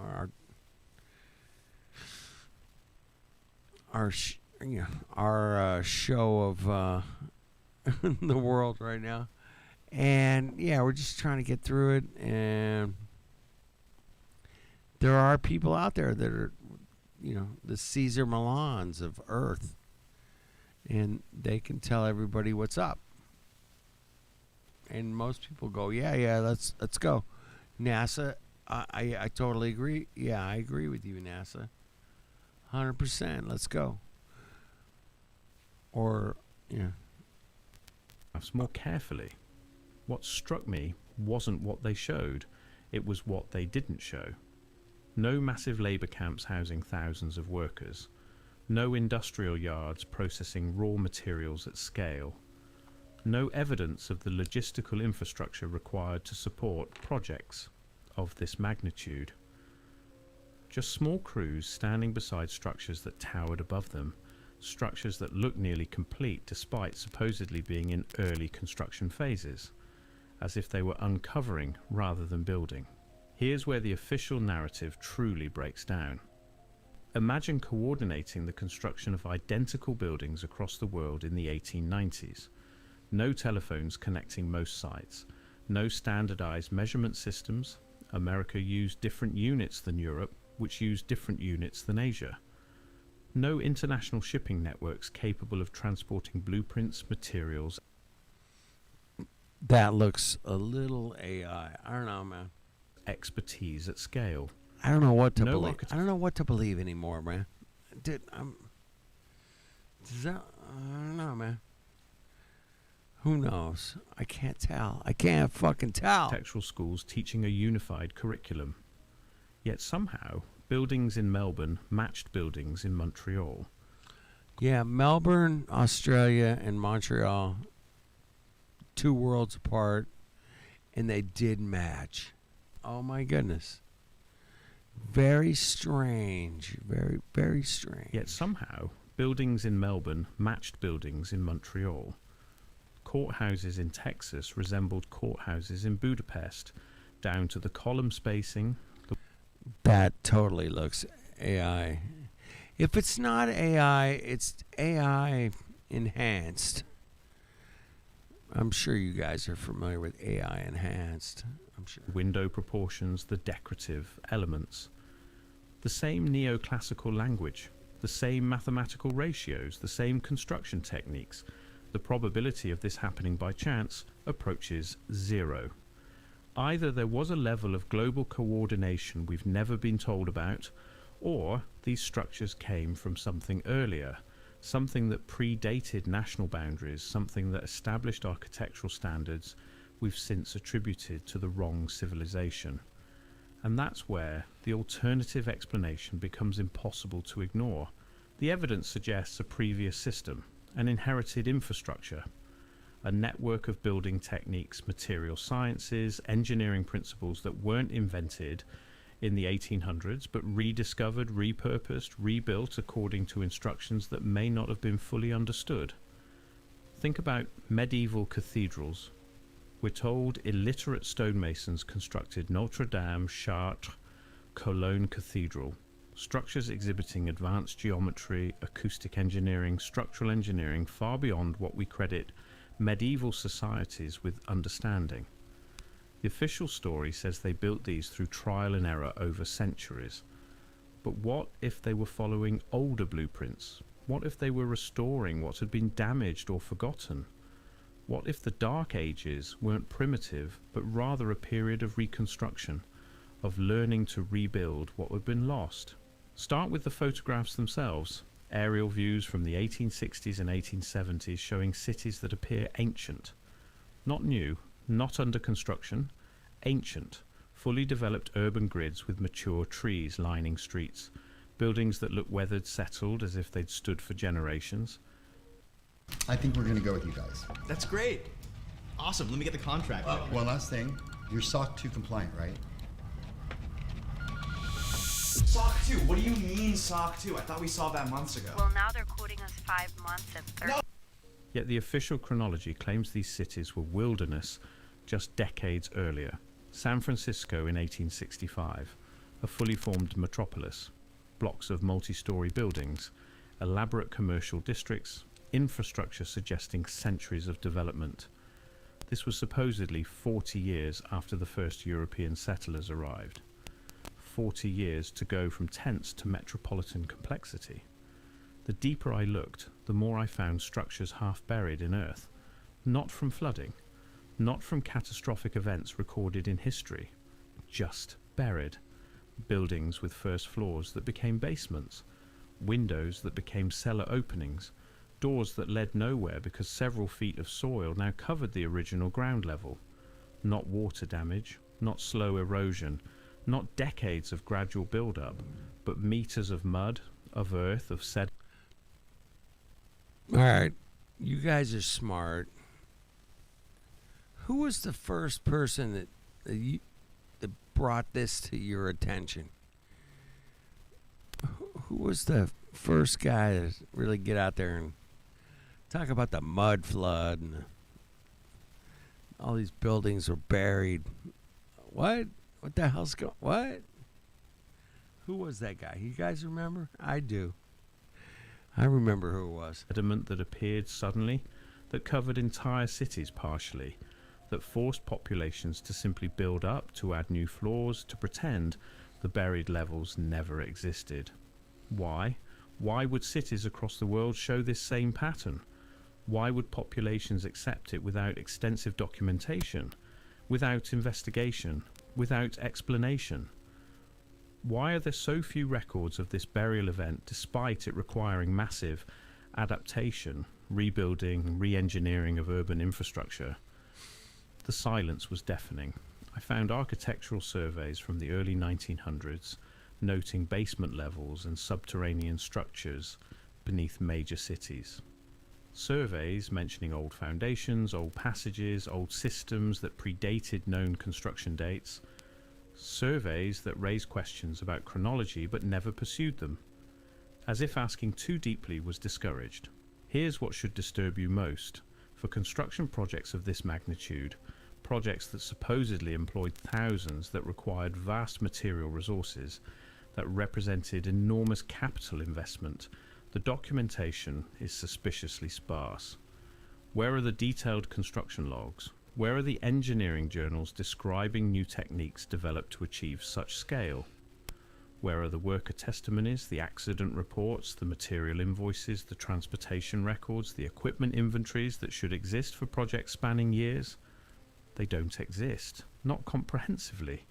Not in the way you'd expect. What exists are newspaper mentions, brief captions beneath photographs, official dedicatory plaques noting completion dates but not construction details, architectural drawings showing final designs but not the engineering solutions required to realize them. It's as if the process itself was deliberately left undocumented, or as if the process was so routine, so normal, so widely understood that documentation seemed unnecessary. Yeah, it was Martin. I was the first guy ever talked about the mud flood or buildings being buried. Martin Ledecky. I always mess up his last name, but yeah, it was Martin. Yeah, man. Why were these things buried? He was just like, hey, man, what's up with this? What's up with this buried? What the fuck? That's all he was saying, Also man. widely understood that documentation seemed unnecessary. The way you might not document how to build a house today because everyone already knows. The way technical knowledge becomes common sense. But if that knowledge was common sense in the 1890s, where did it go? Why can't we replicate these structures today without modern technology? Why do contemporary attempts to build in this style require years of planning, computer modeling, specialized machinery, when supposedly our ancestors achieved the same results with hammers and horses? The evidence suggests something much larger. I kept finding references to hydraulic systems, pneumatic mechanisms, pressure-based technologies integrated into building foundations, systems that utilize water movement, air compression, mechanical advantage in ways we no longer practice, underground reservoirs beneath opera houses, channels connecting buildings to water sources, sealed chambers with no clear modern purpose, air shafts descending far deeper than ventilation requires, networks of passages suggesting infrastructure beyond mere utility. These weren't add-ons, they were integral, built into the foundations, essential to the original design. And then, after about 1910, the references stop. Engineering journals that routinely discussed atmospheric pressure applications fall silent. Architectural plans no longer include these systems. Construction techniques shift away from these integrated networks towards simpler, less sophisticated approaches. As if someone closed the book and pretended those chapters never existed. Why would we abandon more advanced technology for something demonstrably inferior? Here's the top 3 lies you Oh probably my heard God, about top mushrooms 3, from brands who man. You tried gotta to get scam top you out of your 3, cash man. You gotta and go. tips Get on the how to spot thing, them in the man, future. the fucking thing. Unless it wasn't our The thing, technology to man. begin Get the with. thing. Unless we'd been maintaining something we didn't fully understand. And when that understanding finally failed, when the last people who knew how to operate these systems died or disappeared, we simplified. We replaced complex hydraulic networks with basic plumbing. We substituted integrated pressure systems with crude electrical alternatives. We called it progress. Look at photographs from 1890 versus 1920. 30 years, a single generation. In 1890, cities are filled with ornate classical buildings. Yeah, I think this guy's, videos are AI at this point. I mean, I don't know, man. I don't think this is a real guy. It's too smooth. It's too perfect. Anyway, there's the link to Martin's channel. He was the first guy that I remember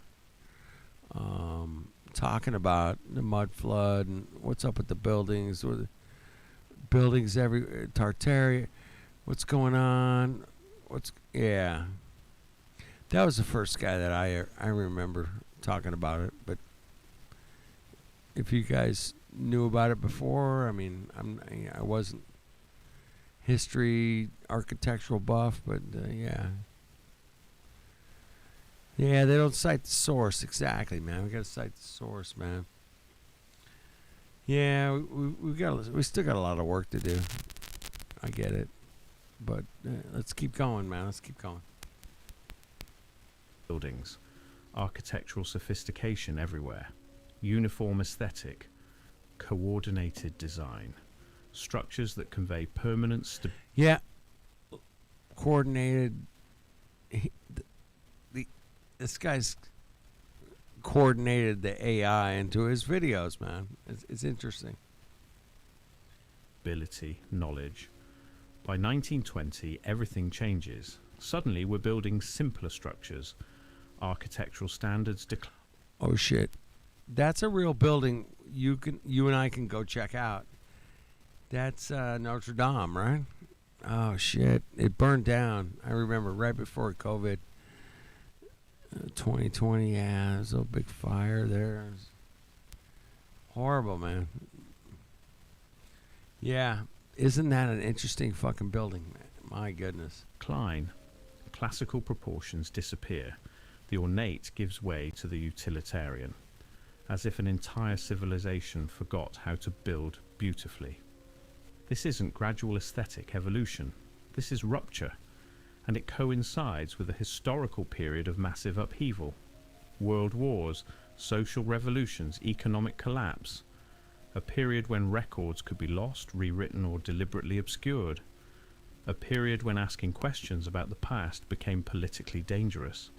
A period when a new narrative could be established.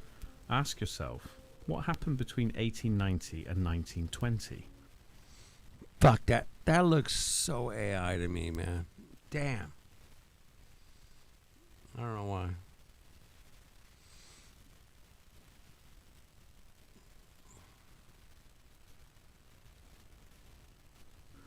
Why did architectural capabilities seem to decrease?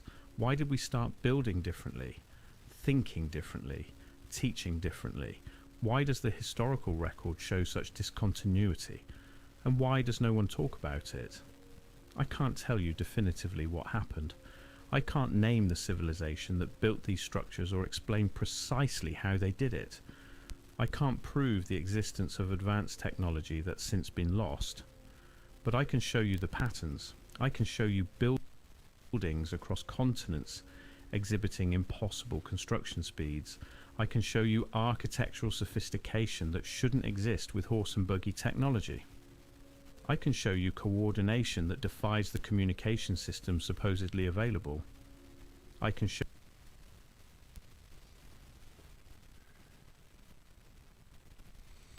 Yeah, I can show you that shit too, bro. Yep. No doubt. show you buried structures, missing records, abandoned techniques, and a historical narrative that doesn't explain what physically remains. Yeah. Oh, shit. Dave. Fuck.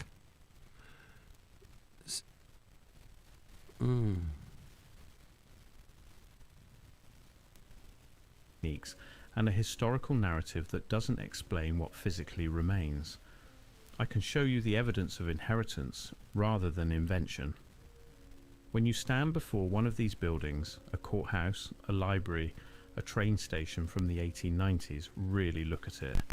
Notice the precision, notice the scale, notice how the stones fit together seamlessly, notice the proportions that please the eye automatically, notice the details that required understanding of geometry, acoustics, load distribution, material science.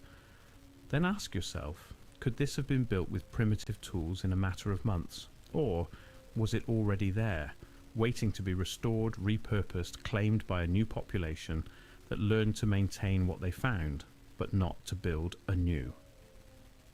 The official history offers clean answers, clear timelines, comfortable narratives about progress, about human achievement, about civilization advancing through innovation and hard work. But the structures themselves tell a different story. They whisper of knowledge we've lost, of capabilities we've forgotten, of a system so advanced, so integrated, so far beyond what we credit the 19th century, with possessing that acknowledging it would require rewriting everything we think we know about our past. And maybe that's why the silence persists.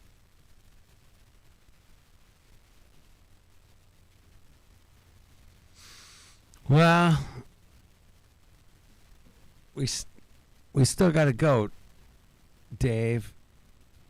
Connie's starting to understand the I'm calling it the E map, the dual pole, whatever you want to call it, bro. But yeah, she's starting to get it. I'm getting it. I'm still getting my head around it. We got to check it out for ourselves, man. We got to check it out. And it's a simple thing. We can go check it out. And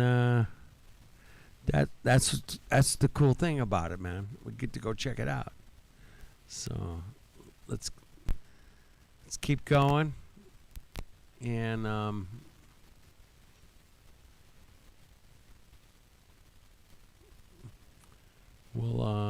we're gonna figure this thing out, man. That's it.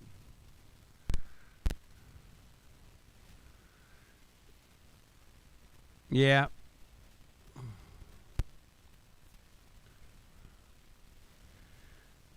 All right, Connie.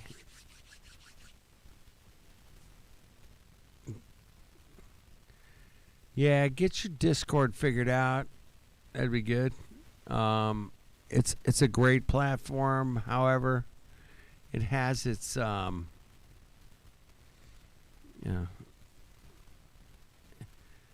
it has its challenges. I'll say that, man. That's about it. But yeah, it's getting late for me. I don't know about you guys, but man, what a world. From Tartary to Flat Earth to some crazy fentanyl stuff, man. Yeah, we're covering it, man. Yeah. Check out New Perspectives link there, man. It's in the chat. But yeah, it's a dual pole electromagnetic system we live in. And you can check it out. Don't believe us. Don't believe me, man. Water's level. Yeah. Simple things, yeah. Water's level. I checked it out. 100%. It's good. Fire's hot. Did you guys know that fire's hot? Oh, shit. No kidding. Really? Damn. Fire's hot? Yes, 100%. Without a doubt, it's totally, hot. And you guys, I mean, these are real things we can check out. I mean, yes, it burns. Fire burns. I remember having the conversation years ago, Connie, about what is fire? What is it exactly? What is fire? Like, oh my God. Yeah. I could play this short. Yeah, I could play a short. Instagram, I don't know. Instagram's a bitch, man. I might have a problem, bro. Yeah. Yeah, that might be a tight one, bro. Yeah. So fire's hot. This is like, yes, fire burns, but what is fire? What is it? And that was the question. It was asked to me years ago. And I was like, oh, man, that's a really good question. What the hell is fire? Damn, I need to figure out what fire is, But yeah, but it is hot. And I've checked it with like everybody I know, and everybody agrees that fire's hot. I haven't met one person yet to say that fire's not hot. If you got somebody that says fire's not hot, all right, I can do a YouTube, Dave. Yeah, I can do that, bro. I got you, bro. Maybe I got you. Fuck, I don't know. Hold on. Which also proves, by doing this, that they were soft at one time. Hold on. And the face was put there on purpose. Hold on. That's a short. All right, I'll play it. Hold on, Dave. I got you, bro. I got you.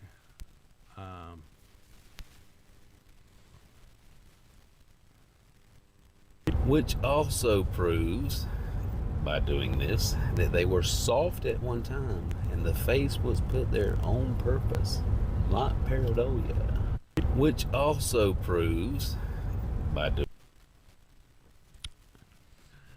What the hell are we talking about here, Dave? Holy shit, man. Usually you give me 6 hours of a video. Now you give me like 6 seconds? What the hell, man? Are you switching switching your motive, man? What the fuck, bro? All right. I have to go to bed, man. I gotta go to bed. But damn, I'm all over the place here, man. I got too many windows open. I got too many. There's just too many windows. Damn. All right, here we go. Damn. All right, there I'm back.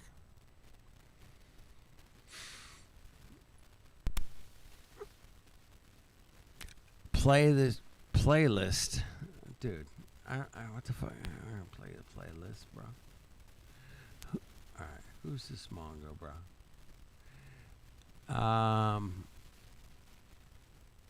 Doing this.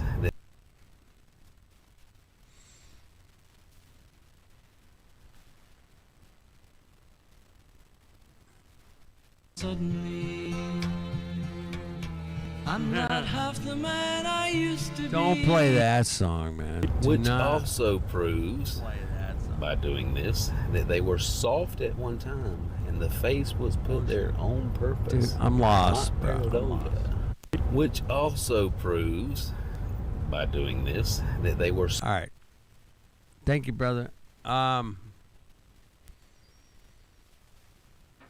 Hey, welcome to Earth. The great thing about Earth is it presents itself exactly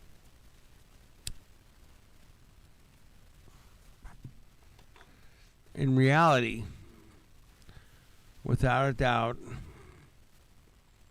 It's 100%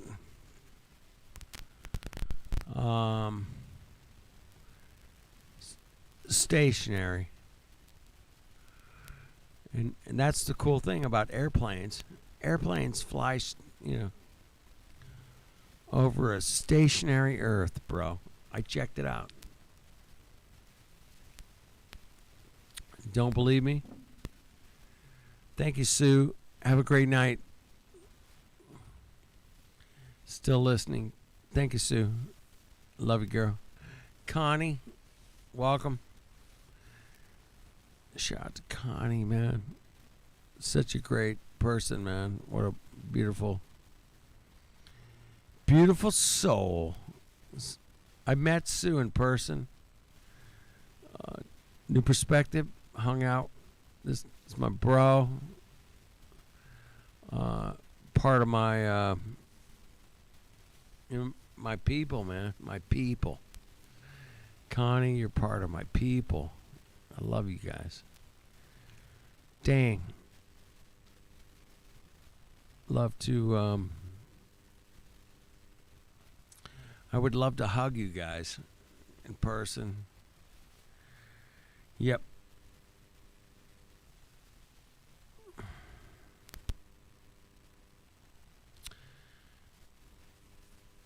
Yeah, we're working the what seems to be a dual pole flat Earth, man. We're trying to work this out, man. It's not been like, a couple days. No, it's been years of checking out how this place works. It's those fuckers had like 400 years head start, man. They're like, well, the moon goes here and the sun and the eclipse and the the 400 years of coming up with evidence for their we're like what 10 years in, we're really kicking ass. It's gonna be like a couple more years, man. We got this. But this year is special, man. This year is special because we got to check out the dual pole flat Earth Mongos. we get to check that out and say, hey, man,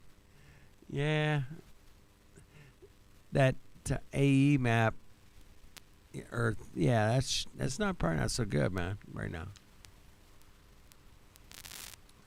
But the dual pole, oh shit, this is throwing a monkey wrench into the whole shit show.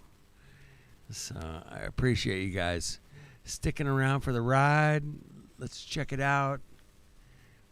We'll see where it ends up. It's beautiful, man. It's a beautiful thing because it works. That's the cool thing about it, is it works. It's not like, oh my God, I'm making stuff up. No. This thing works. And it explains a lot of stuff. So there you go, man. That's all they had was explanations. Why is it's a trillion miles away? That's why, Polaris is like, well, this year it's 433 billion miles away. But last year was, well, we recalculated it. Do you guys remember they changed the distance to Polaris? I don't know if you guys remember that, man. I hope you do. But yeah, they changed it. In the last 10 years, they changed it. They came up with a different number. Yeah. I was like, yeah, it was like, it was 433 light years. It's 430. No way, it's like 433. Yeah, they made it up. They changed it. In the last 10 years, they changed it.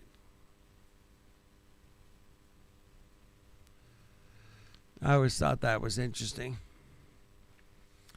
Why did they change the distance?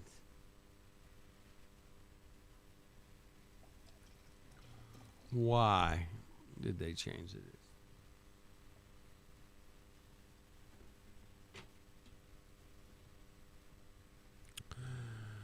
Yep. He just plotted this. Oh, shit. Hold on.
Yeah, exactly, Dave.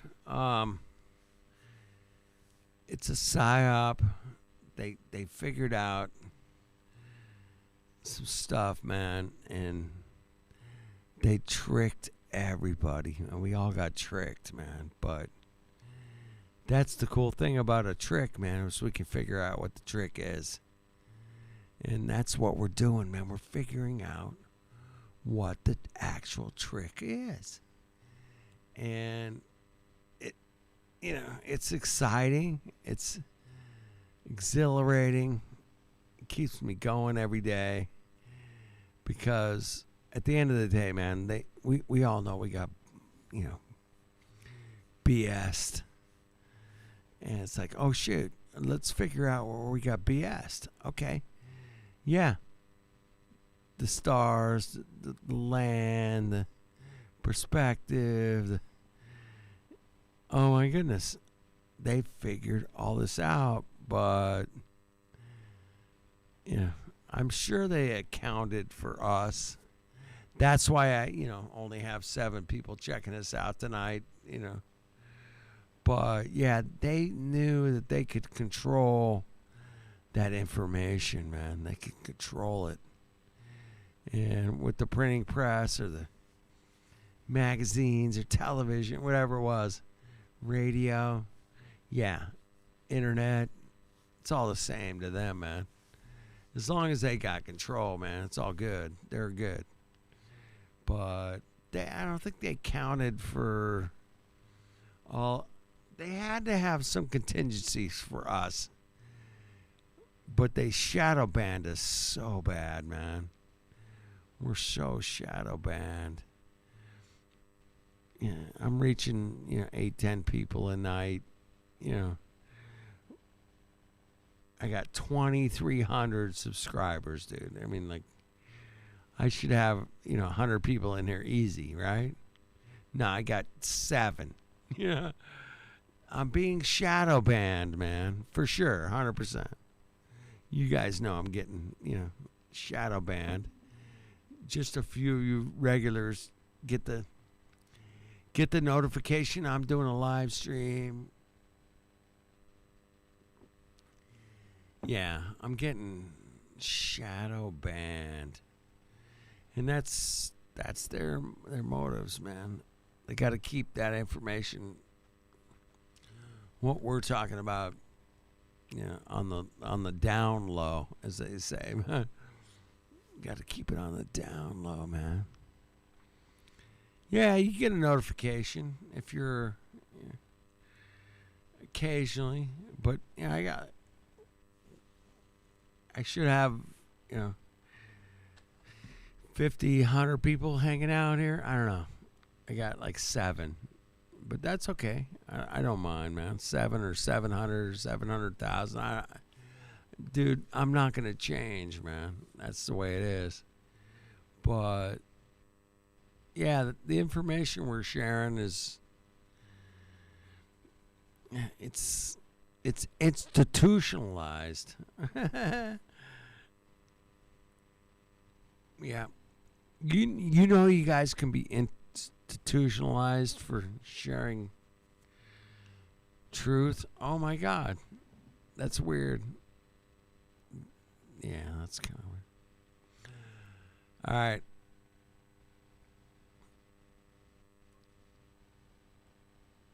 Yeah, I'm just trying to be real, and I fucked this up, man. This place is amazing. We live. We're not moving, shooting through outer space at millions of miles an hour. That's crazy. But yeah, a stationary flat plane definitely works. Now, we're talking about dual pole flat Earth. Oh my goodness. That's crazy talk, Dave. People are going to lose their minds, bro. People are going to lose their minds. Talking about a dual pole flat Earth. And I've seen it already. I've seen it. I've heard the discussions. Dude, I did the live streams. I'm doing everything I can to get the dual pole Earth, a look. Just give it a look, man. I'm not like saying, man, I'm definitely down. This is 100%. We got this. Fucked all. No, I'm not that guy. But I'm saying, hey, man, let's just give it a look. And if you're not willing to look at it, then, I don't know what to tell you, man. But you got to look at it. You got to do it. And if you don't, then, what do we call that? Cognitive dissonance? Yeah, you're done, man. But just check it out, man. Don't be a Mongo. Check it out. And let's go check it out together. I mean, if I'm wrong, man, I'm down. I'm totally down, man, if I'm wrong. Dude, I'll be the first Mongo to admit, dude, we screwed this up here, we screwed it up there. Ease maps totally screwed. No. I don't think that's going to happen, man, ever. But I'm willing to, go down, and there's been a lot of retractors coming out of the woodworks going, hey, man, this dual pole thing, blah, blah, blah, blah, blah, blah. Yeah, there's been some people, even, Geo, everybody's got questions about the dual pole flat Earth, man. Dude, I've got questions, too. You bet your ass I do. But is it worth looking at? Yeah, fuck yeah, it is. Let's go. Let's check it out. Don't be afraid. And, Geo's been cool, but, let's check it out. All right.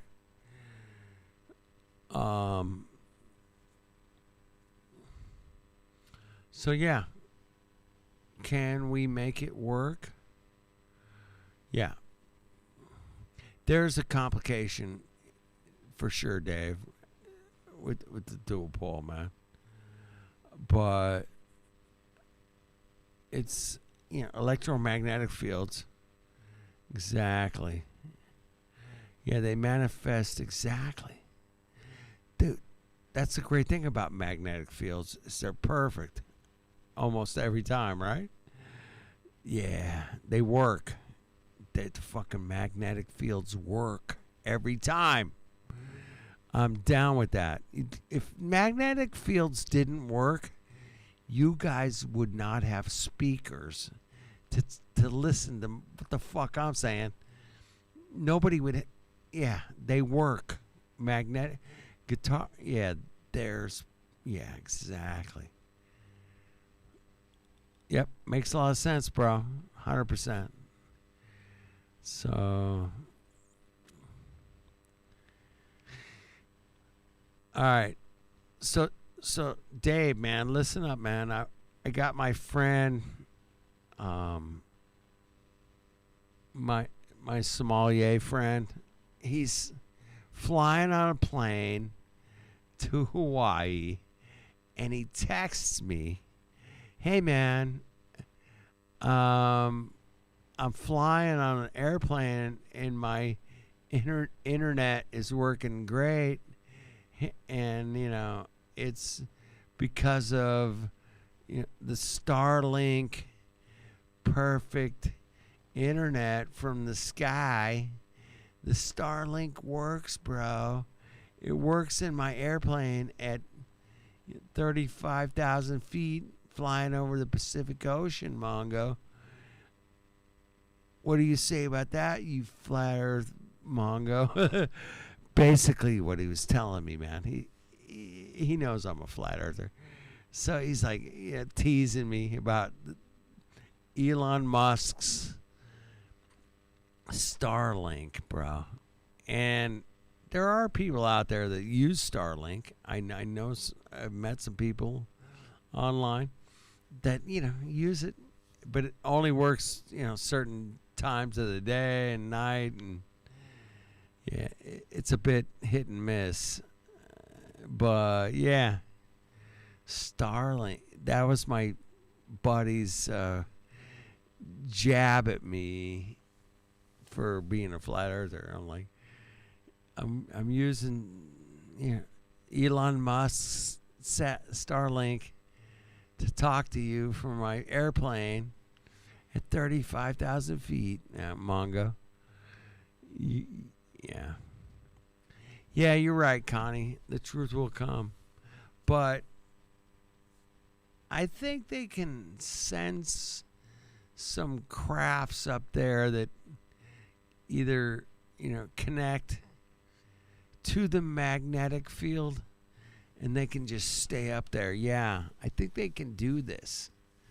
They figured it out, how to manifest that energy or something, man. I don't know, man. There's something up there.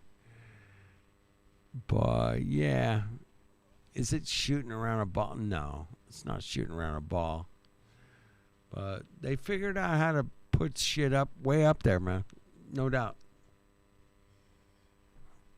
And make it work.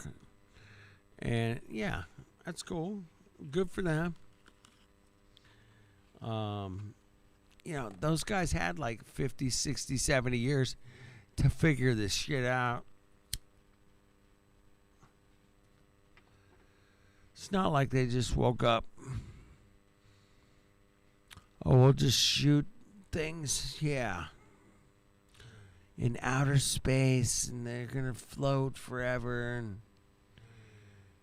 oh man, have you guys seen those pictures of the globe with the millions of satellites around the globe? Yeah. No, I think they figured out how to,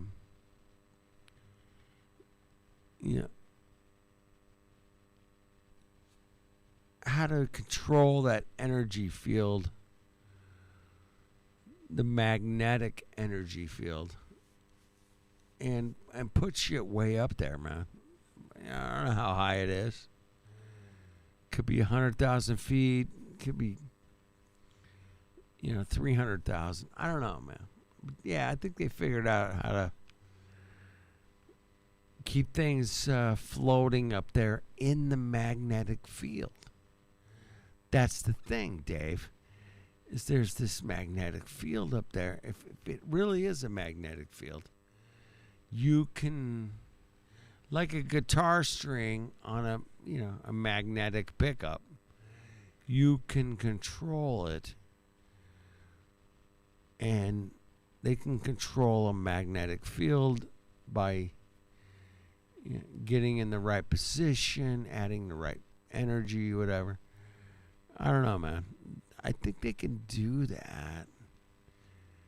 And they'll just call it outer space. But in all reality, man, it's just really high up. Really. And it's connected to the magnetic field, bro.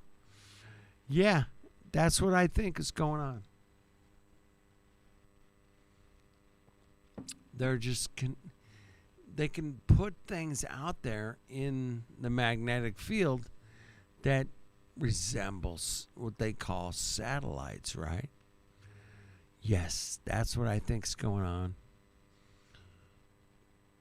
Yeah, I could be wrong. I'm willing to admit I'm wrong.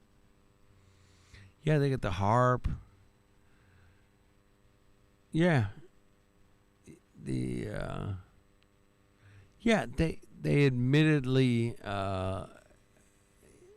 will say harp is a real thing, and they'll change, that. But that harp has to do with the weather modification, right?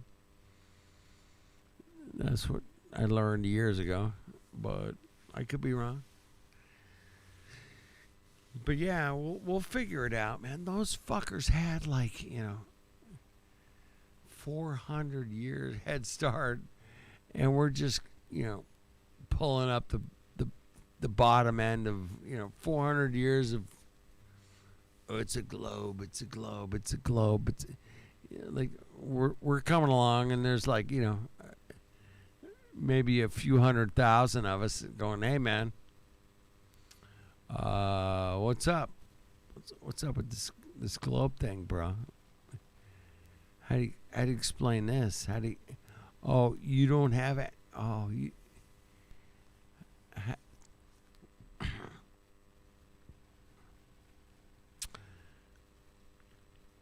Yeah, we're gonna figure this out, man. This is our year to really kick the globe in the balls. We gotta kick the globe in the balls. Time to kick it, man. And we'll figure it out. Damn. We got this. We got this. Come on, guys. Don't deviate yet, because you might be Mongolmaniac. Somebody that focuses too long on one subject, and you might be thrown into a insane asylum. You just might be, because you're focusing too hard on one subject. Oh my God.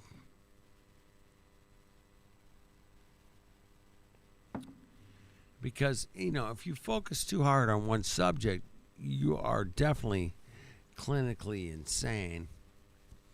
What the? No. You're clinically insane if you focus too long on one subject. Dang. You're obsessed.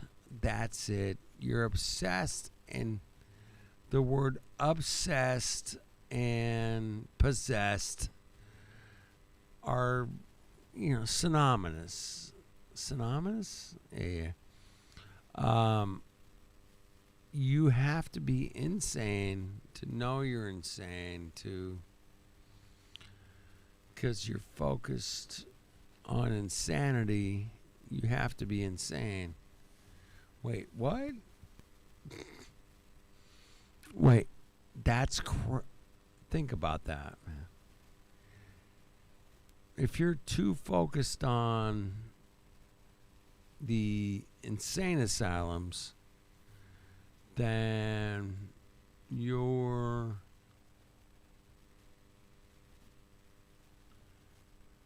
crazy, man. You're crazy, bro.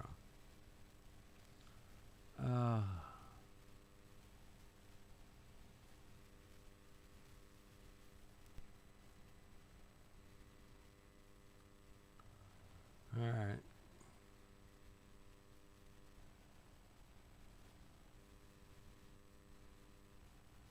Booking.com has all kinds of stays because some love a rustic cabin. Others feel differently. GetYourBooking.com, Mongos. GetYourBooking.com, you fuckers. Come on. Everybody knows. I gotta go.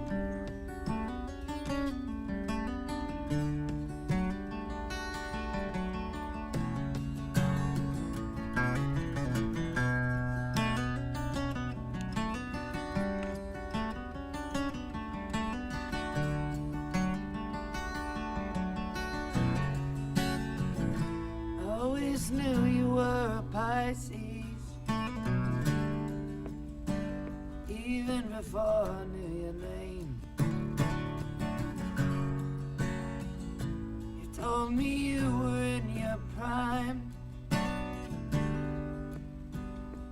Told you I was in my pain.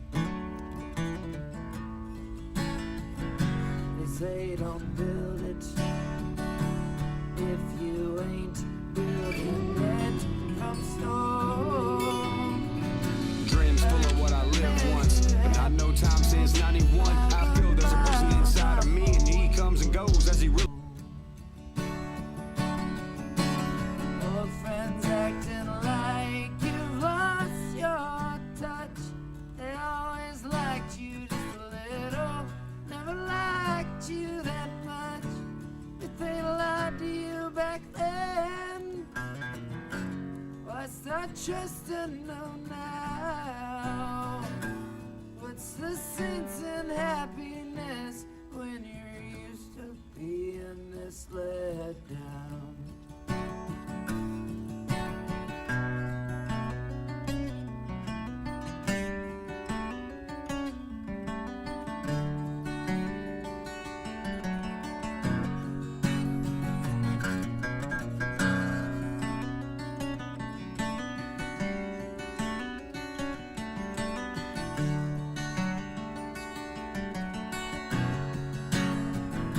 I always knew I had a feeling, even sometimes it looked like proof. But it ain't the kind of thing you say out loud, 'cause you don't want it to be true. You say don't kill it if you ain't gonna use the bones. I can measure misery by the miles I'm away from home. Old friends acting like you've lost your touch. They always liked you just a little, never liked you that much. If they lied to you back then, why start trusting them now? What's the use in happiness when you're used to feeling this let down?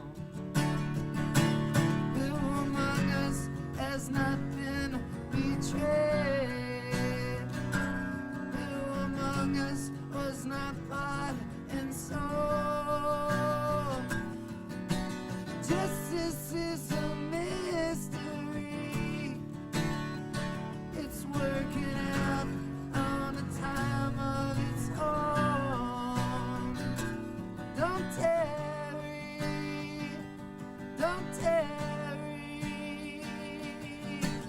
Old friends acting like you lost your touch.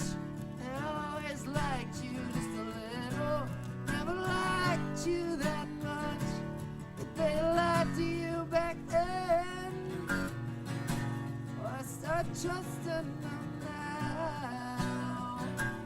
What's the use in happiness when you're used to feeling this low down?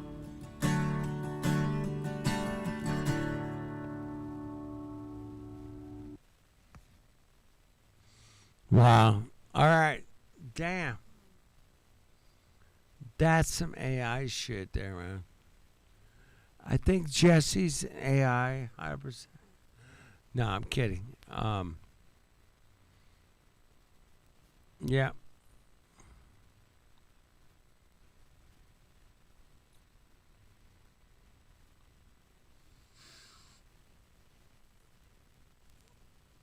Oh, man. Damn.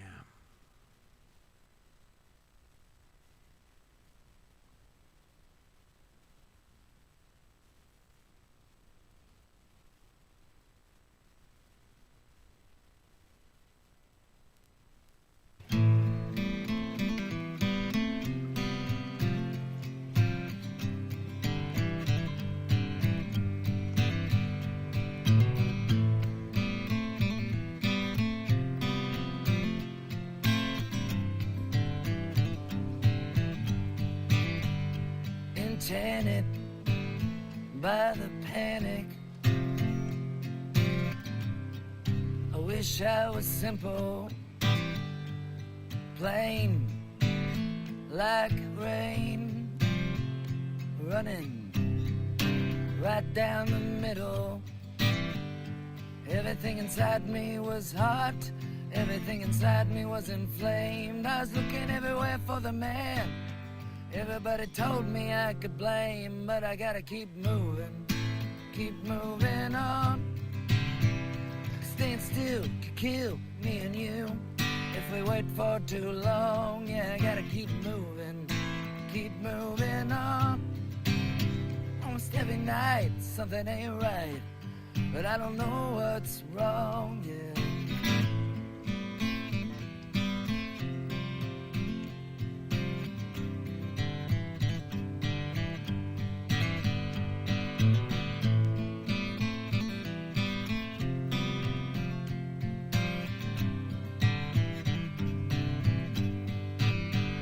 Sail me out of this hell, Virgil. They poisoned the well, and I can't drink here now. St. Steve Irwin, I'm a child, and I'm certain them are wild crocodiles. Won't you choke them out? Everything I'd ever seen was piled up into a dream. I was afraid I would forget. No, I remember everything, so I gotta keep moving on. Staying still could kill me and you if we wait for too long. Yeah, I gotta keep moving on. Almost every night something ain't right, but I don't know what's wrong. Yeah, I can work this out. I can fight through the pain. I can see a light at the end of the tunnel. Then again, it could be the train. Yeah, I can work this out. Nothing's holding me back. There's hope on the horizon, or maybe the earth's just flat.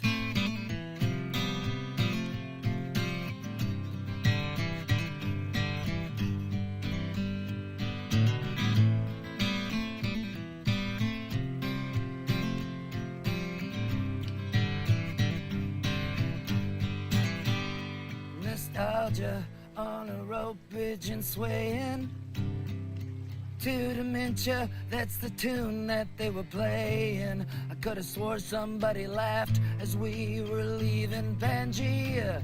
I had a nice enough time, things were fine. I guess I'll see you when I see you, 'cause I gotta keep moving on. Staying still could kill me and you if we wait for too long. Yeah, I gotta keep moving on.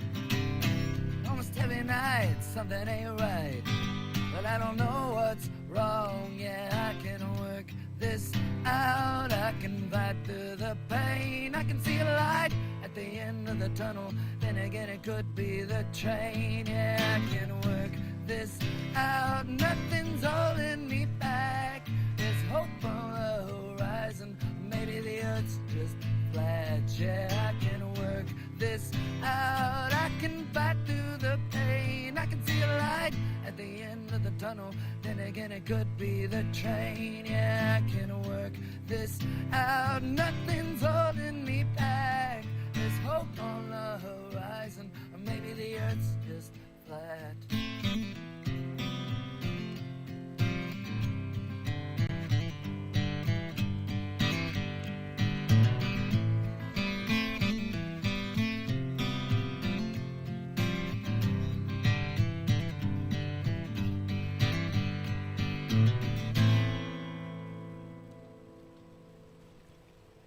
I'm 65, and today I'm switching. Oh my God, it's so Tai Chi chair workouts. Hope it's worth it. This is me. So amazing, so amazing.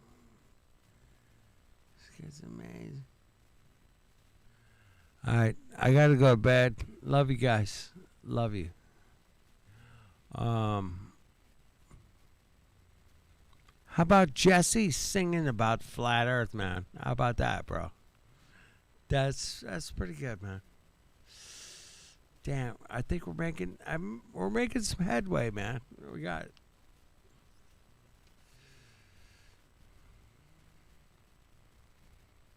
Good stuff. Dual pull, man. Dual pull, baby. Let's go. Hey, shout out to the Insane Asylums. If you were ever instituted in an insane asylum, wait, no, that was a long time ago. Damn, sorry. All right, I love you guys. Take care. Cheers, brother. Cheers. Cheers.